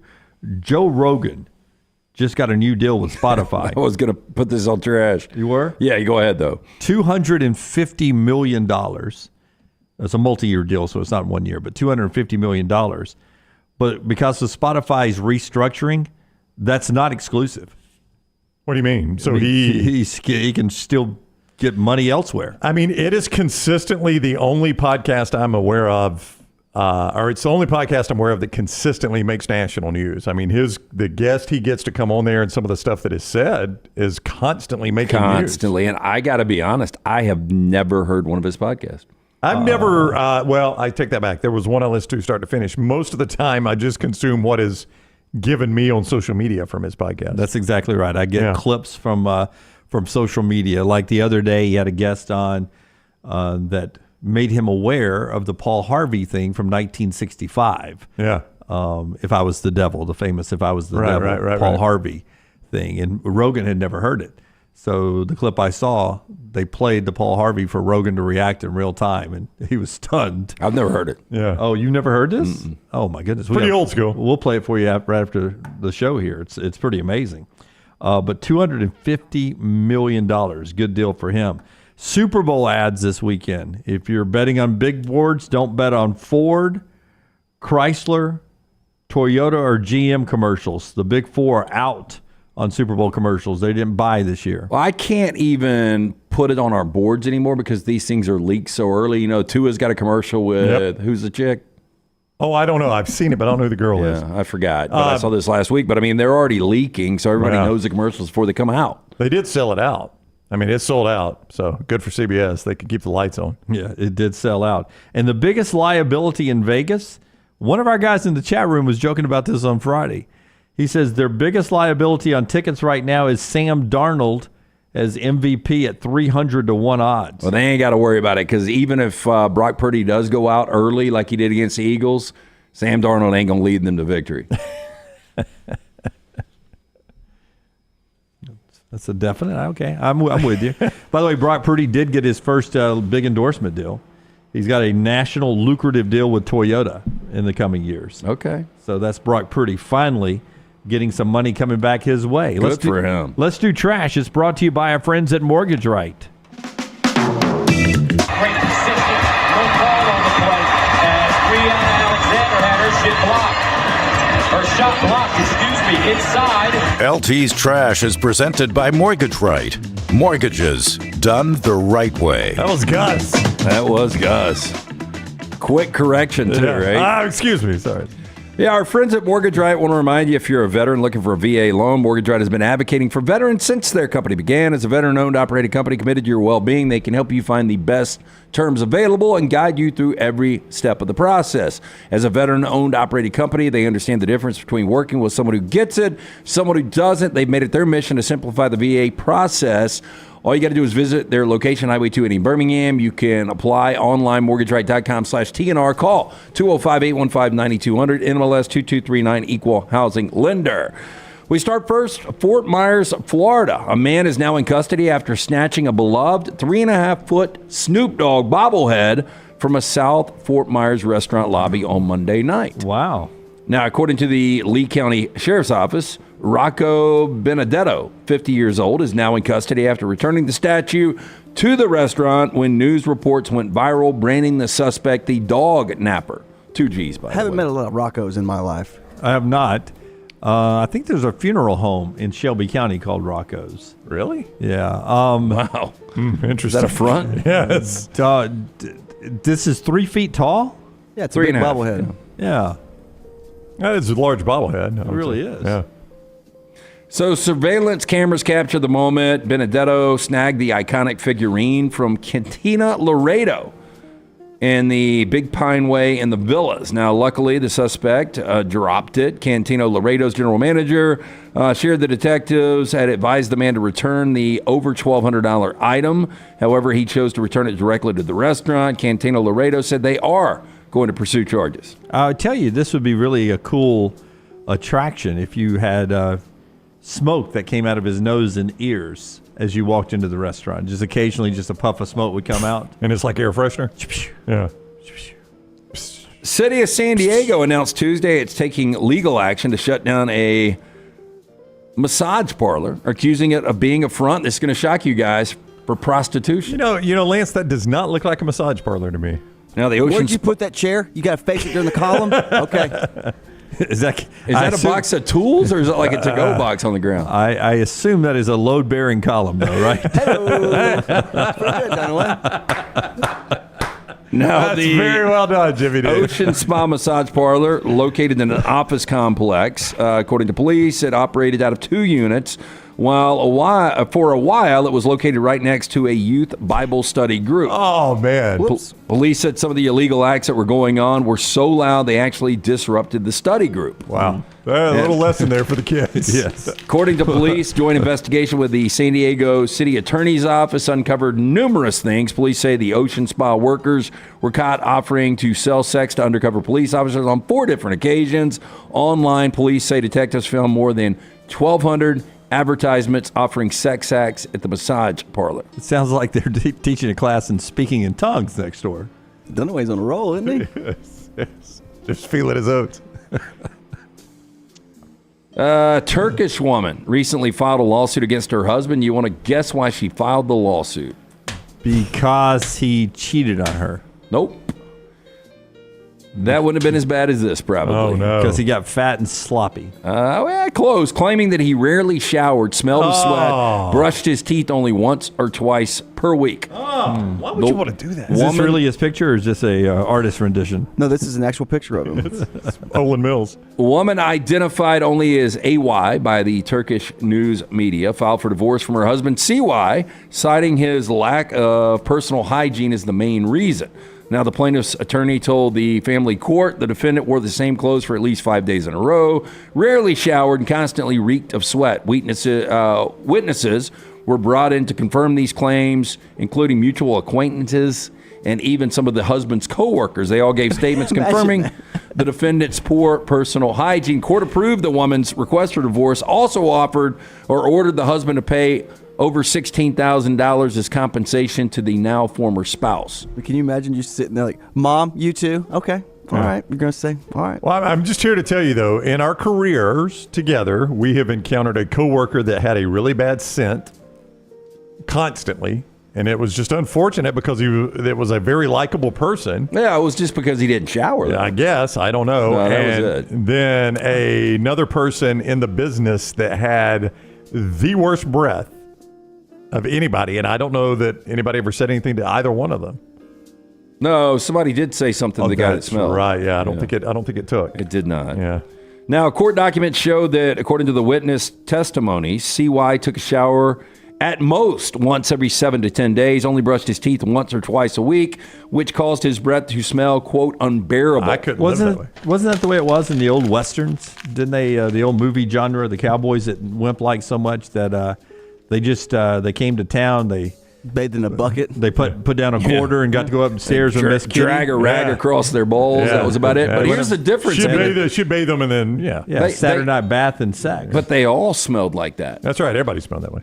Okay. I can't go. I mean, I brush my teeth 2 or 3 times a day. I do. I cannot imagine going more than a day. It's at least twice. I will tell you that I hate the way my teeth feel when they're not brushed. That was the only downside to Swearinger. What was the show you made me? Deadwood. Was that even though you couldn't smell it through television, watching that series, you could tell how bad they smelled. It stunk. Yeah, and Swearinger always had on that onesie pajama with the back flap. Yeah, and it was kind of stained. Yeah, it was sort of a dirty brown. Okay, this is going to make you guys feel old. Movies turning 30 this year. All right. I may not have seen some of these, Lance. May not make me feel as old as you. By the way, 1994 was a great year for movies. Okay. Great year for music too, yeah. Shawshank Redemption. Fantastic movie. Yeah. Fantastic movie. You know, it didn't do well at the box office. It did not, but it is a classic now. One of my favorites of all time. The Lion King. I don't know that I've ever seen it start to finish. I'm familiar with it. Wow. Yeah, I know that it exists. I've seen the movie and I've seen the Broadway play twice. Yeah. I know the famous song from it. Don't really know how to pronounce the words. Malo. Not that one. No, not that one. Forrest Gump, also 30 this year. Seen it? You think it's overrated? It is overrated, but it is good. That's 3 good movies. A movie of the year must have been a hell of a choice. Pulp Fiction. Yeah. In this year too? Terrible movie. Pulp Fiction was great. Yes. Turned it off. Dumb and Dumber. Oh, I love Dumb and Dumber now. Hilarious. I mean, you didn't like that, Jim? How can you not think Pulp Fiction was hilarious? No, it was really had. I mean, some great comedy. Did not laugh one time. Dumb and Dumber laughed start to finish. No, Fantastic. I mean, it was good. I'm just saying it's not going to win movie of the year in this category. No, I mean, they would never, all those uppity people that vote for that stuff would never vote for something people actually were entertained by. No, Dumb and Dumber was really funny. It was a terrific movie. Not nearly as funny as Pulp Fiction, but Ace Ventura, this is when it gets a little dumb. That was funny for about an hour, and then you're like, okay, I've probably had enough of this character. So Jim Carrey had Ace Ventura and Dumb and Dumber the same year? And The Mask. Same year? The next year was The Cable Guy, where he got $20 million. Yeah, I did not like Cable Guy. I loved Cable Guy. I didn't know who Jack Black was. I remember going to see, because I was living in L.A. when The Cable Guy came out. I remember going to see it, and after Jim Carrey, the very next credit, I think, was Jack Black, and I was like, boy, that's an interesting name. I don't know who that is. They're going to go see Soundgarden. Yeah. Speed was also released 30 years ago. What a movie year. And finally, True Lies. Wow. I'm guessing, Lunsford might be able to help me. I think Best Picture was The English Patient. Lunsford's not back there, Yeah, but I think so. You think I think in 94, with all those great movies, I think The English Patient was the one that took home the hardware. I never saw English Patient. I saw all 10 of those, though, which is a shock. Oh, my gosh. I remember Schindler's List. I'm getting told by Schindler's List? Well, that was deserving. Yeah. All that was in the same year, Schindler's List? Yeah, Schindler's List. Well, was I remember fantastic. when Saving Private Ryan was out, Shakespeare in Love, I think, won the Best Picture, which is a joke. Shakespeare in Love was a good movie, but it wasn't. It was not Saving Private Ryan. Yeah. Hey, I'm telling you, that was back when I went to movies all the time. Yeah. That was back when you were courting all the women in your Suzuki. Single. Yeah, and that's what you did. You just went to movies, right? Movie and a dinner. You want to go see a movie, dinner? Yeah, it is kind of I know Lunsford will disagree with this, and so will Melton. It's kind of a big to-do to actually go to a movie now. It really is. Seems like it's a lot more complicated than it used to be. It really does. What And makes it maybe more that's just age. Just in your life, not actually in buying a my ticket life. and going to sitting in the theater. No, it's probably easier now to buy the ticket because I can buy it all online. Yeah, I would just tell you that the movies they're not as good. There's not as many good movies.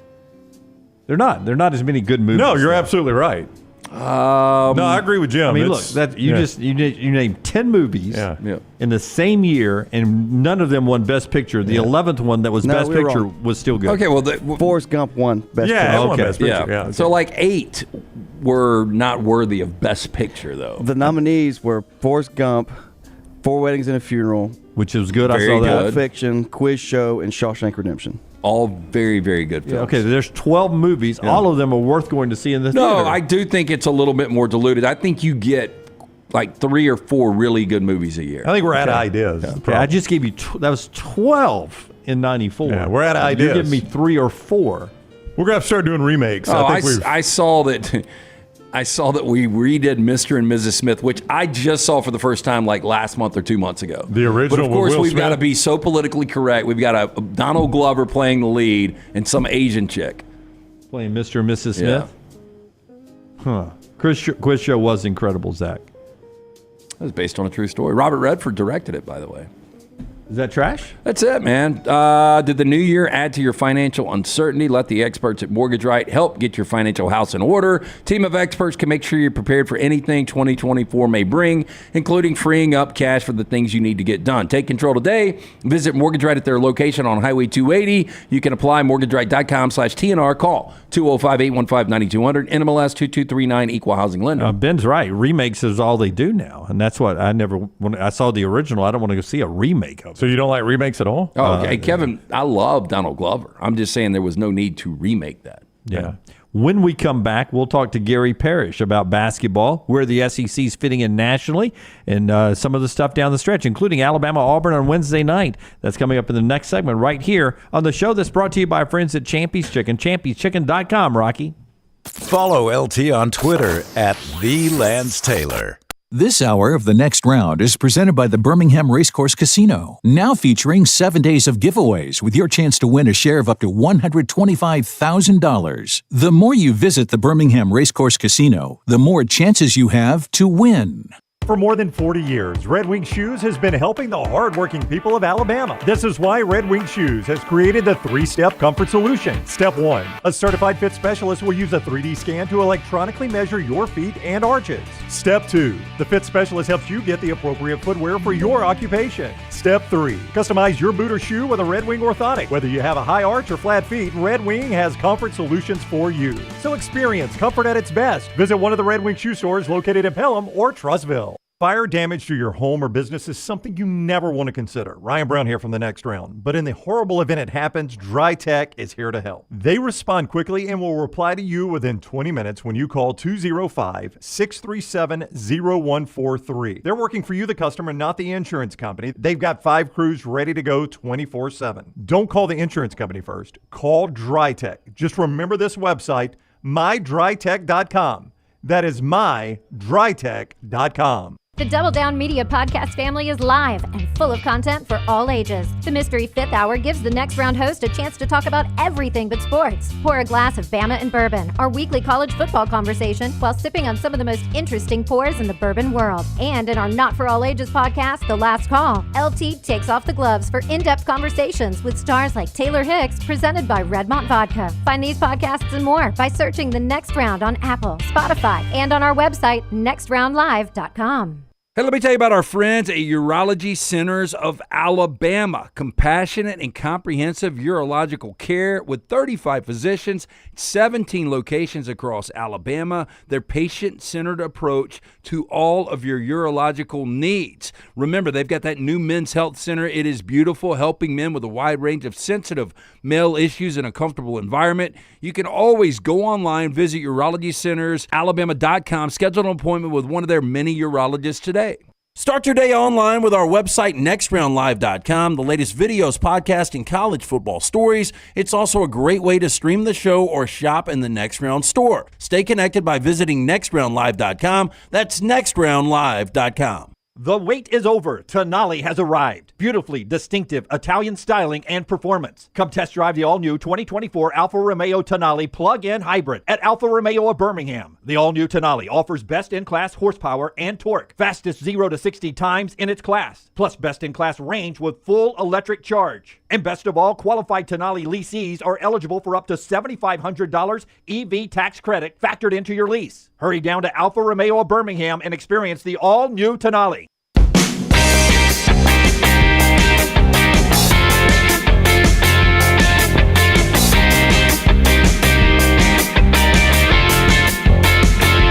Basketball tonight with Kansas coming off that big win over Houston. I know it didn't surprise you that Kansas won the game. But the way Kansas won that basketball game against Houston, who's pretty good defensively. I don't know who you think the best team in the country is, but Houston's in consideration. Yeah, I mean, UConn, Tennessee. Well, I think right now it's Kansas, right? Yeah, Kansas beat Houston this past weekend. Nobody believes in Purdue, do they?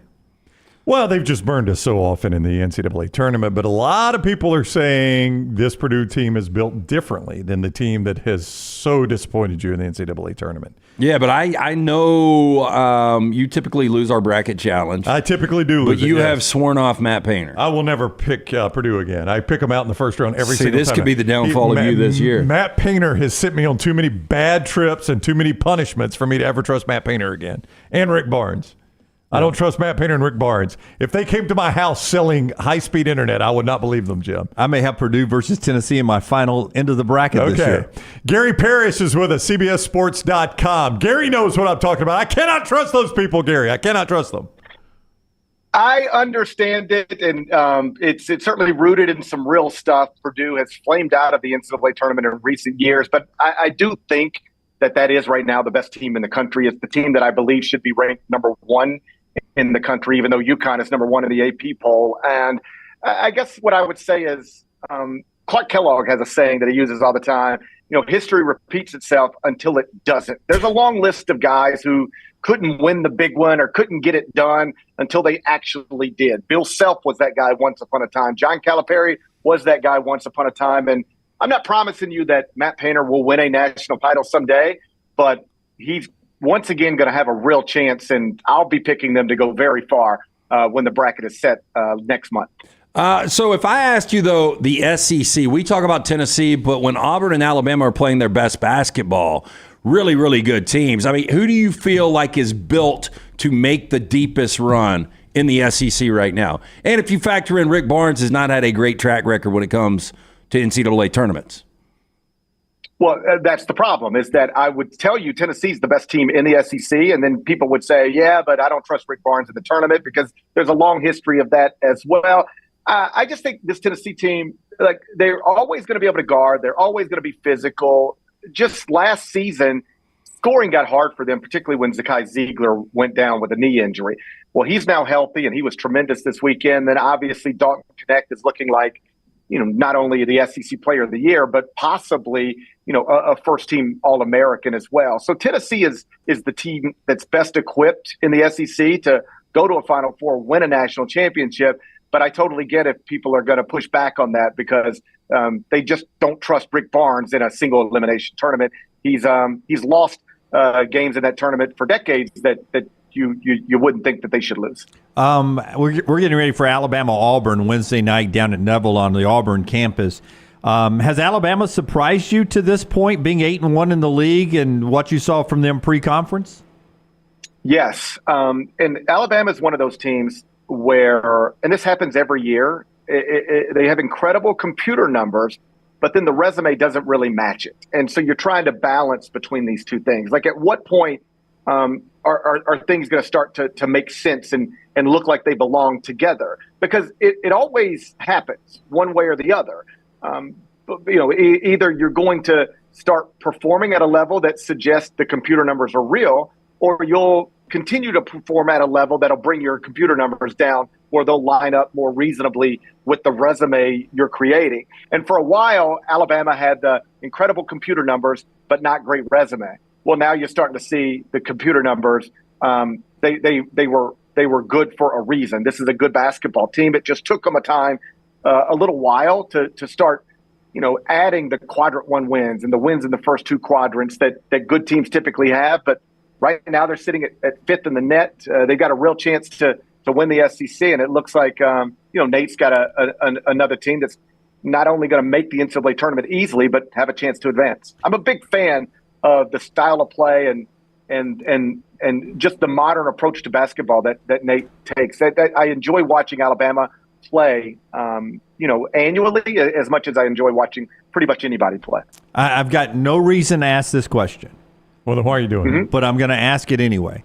If I'm an Alabama fan that is concerned about losing Nate Oates in the future, should I be worried about Louisville, Kentucky?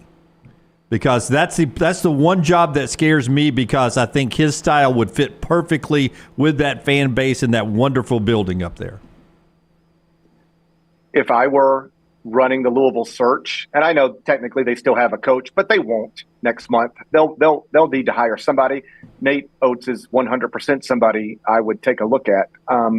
He's obviously turned Alabama into a monster. He understands modern basketball and where shots should be taken and where shots should not be taken. Louisville is one of the 10 best jobs in America.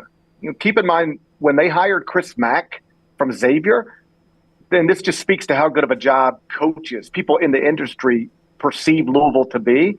Chris Mack was coaching at his alma mater at Xavier and coming off of a season where they were a number one seed in the NCAA tournament. So you're at your alma mater, and nobody can tell you can't accomplish stuff at this school because you're literally a number one seed in the NCAA tournament. And even he could not turn down the Louisville job. So if you'll leave Xavier for Louisville, then you'll there's probably only 5 or 6 jobs that you would say, I can't leave this place for that place. And respectfully, I'm not sure Alabama is on that list. So I don't know who's going to be the next head coach at Louisville. There's a lot of really accomplished guys trying to get involved there. I wouldn't be surprised if you eventually hear names like Sean Miller and Eric Musselman, but absolutely, to answer your question, if I were Louisville, Nate Oates would be on my very short list of potential candidates. At Gary Parrish CBS is where you follow him on social media, at Gary Parrish CBS. He's with us on the JohnstonRVCenter.com hotline.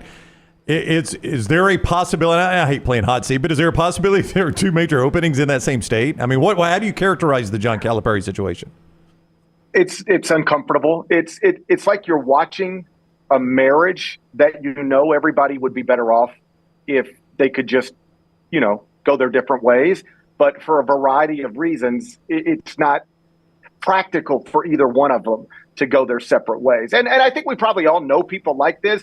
Like, man, they don't seem happy together, but who wants to split up all the assets, and who don't want to live in the same home with their children, and who wants to sell the house? And it's just maybe we'd be happier without each other, but we just going to stick together because it is a lot of work to not stick together. That's where John and Kentucky are right now. They would both be better off if they could go their separate ways. But I don't think John can find another job where he is making this kind of money. So he's going to keep this one. And I don't know that Kentucky can afford, and I know they can, but it's a lot of money to move on from John Calipari. So they're just sort of stuck. But the fans have grown tired of the same excuses and explanations. I mean, once again, Kentucky has what is clearly the most talented basketball roster in the country. It's not even close from a talent perspective. And they're just an okay team. They're 5-5 in the first two quadrants with a quadrant 3 loss at home to Wilmington. They're good, but they're not anything other than good. And at Kentucky, when you watch the NBA All-Star rosters come out, and there's like 7 Kentucky players who are NBA All-Stars this year, and then you look at it and you go, why don't we have more Final Fours and more national championships than we have? UK fans are frustrated, and I think John is burned out a little bit, and it's just it's an awkward situation now because I don't think there will be an opening at Kentucky, regardless of how this season ends. But I also would not rule it out, because if they bomb out in the NCAA tournament, it could just get so ugly where Kentucky says, even if this is going to cost us tens of millions of dollars, we got to do it. But it's in an uncomfortable place right now. There's no getting around it. A lot of Ole Miss fans in Memphis, and I know they just blew a 13-point first half lead. But Chris Beard sitting at 18-4 in his first season in Oxford. I had a conversation over the weekend. Bill Self is obviously the best coach, active coach in college basketball. But behind him, I think I would take Chris Beard. I don't know where you are on that argument. I don't know that I would have hired Chris Beard at Ole Miss because of what happened at Texas. Reasonable people can disagree on that. But once you decide we are comfortable enough with the off-the-court issues to make this guy our basketball coach, now let's strictly talk basketball. I think you're right. Maybe Bill Self is better, and maybe somebody else is too, but not many people. Chris Beard is widely regarded as one of the great basketball coaches. I don't want to be hyperbolic, but this is true in the world. And I don't even just mean in college basketball. I mean, for a while you'd hear NBA people, you have these conversations with NBA scouts and executives, and they're always like popping, certainly in the preseason, from one campus to another, going to watch practices, right? And then, and then you'll see them at an NBA game, or you'll just talk to them because you've developed relationships with them over the years. And you'll get into conversations about, like, who have you seen lately? Where you been? Where you going? And for years, you would ask NBA people, like, who's really impresses you? Who's the next college coach you could see making a move to the NBA? Who's the guy running the best practices? You would hear a lot of Jay Wright. They go, man, Jay Wright, that guy, he would work in our league. He'd be wonderful. You'd hear a lot of Tony Bennett. Man, nobody's running a better practice. Nobody's teaching better than Tony Bennett. In recent years, you know what you would hear? The guy who is running the best practices in college basketball and the guy who I absolutely could see working in the NBA is Chris Beard. I heard that from multiple NBA people. Ole Miss has him only because he damaged himself so badly with the incident with his former fiance. But, and obviously every time Ole Miss plays, you can find Chris Beard's mugshot on Twitter. Like, people, that's not going to go away. People are going to continue to tell Ole Miss fans, this is the guy you hire, the guy who allegedly did this. But again, if you're comfortable with that, and I'm not certain I would have been, but if you're comfortable with that, what you get with Chris Beard is one of the best basketball coaches in the world. You see over Gary's left shoulder the Grind City Media sign. Our old buddy Verno, part of that as well. You can see Gary's show there, grindcitymedia.com. Go follow Gary on Twitter at Gary Parrish CBS. Gary, it is always a pleasure. We greatly appreciate you taking a few minutes for us. My pleasure. Anytime, guys. I appreciate you having me. All right, buddy. We'll see you soon. Gary with us on the JohnstonRVCenter.com hotline. You can read him also at CBSSports.com. Hey, a reminder, most of your teams are out of the playoffs right now, so you can go ahead and shave that playoff beard. We've only got 2 teams left, and maybe you're holding on to that beard because you're a fan of one of those teams. You're going to shave it eventually. You can use the Beard Hedger. I use it all the time from our friends at Manscaped, and it is a great, great deal. It's got the dial-up guard. It's not guards that pop on and pop off, so they don't pop off at the worst possible time, by the way. You can use those all the time there. It is a great Valentine's Day gift idea. Manscaped.com. How about that lawnmower? If you don't already have it, get it and get ready for Valentine's Day. If you do have it, maybe drop a hint that the Lawnmower 5.0 Ultra is a nice little upgrade for you. That takes care of the entire body, including the undercarriage. Safely take care of that there. With the Lawnmower 5.0 Ultra, it is your cheat code to look good, feel good, and maintain a trim, clean, shaven look. Manscaped is trusted by more than 10 million men worldwide. If you're not part of that 10 million man group, ask yourself, what am I missing out on? You're missing out on looking the best you can with Manscaped.com. They also got great boxer shorts, male body products, and we're helping you save. Code TNR at Manscaped.com. You get 20% off your first order plus free shipping. Code TNR at Manscaped.com. Make Valentine's Day the best it can be if you're giving a gift or if you're just spending that night with a loved one in your life. Manscaped.com, code TNR, 20% off plus free shipping. Listen, Nate's got a huge buyout. The only reason I asked the question is I go to a lot of Alabama basketball games. I love the product. Love it. Would love Nate Oates to be the coach at Alabama the rest of my life. There's only a handful of places. Louisville's one of those that I think they have the crazy money to where they could buy out any buyout. Well, and that facility, too. I think that's the one thing. Like Louisville, you've had multiple coaches win national championships. He could do something in Alabama that has never been done before, but at the same time, you have to do it in Coleman Coliseum. Yeah, nobody can see it. I hope he stays forever, but Louisville has crazy money, and that job is going to come open with crazy money and maybe the best facility in the country. It's an amazing facility. Having been there, it is really, really good. Yeah. All right. That's it for the show today. We're back with you Tuesday morning, 9 a.m. Central Time. Thanks for being a part of the show. Remember, like, subscribe, thumbs up everywhere. A lot more content coming up later today. Disrupt the Media. Go check that out. Until next time, God bless you and God bless America.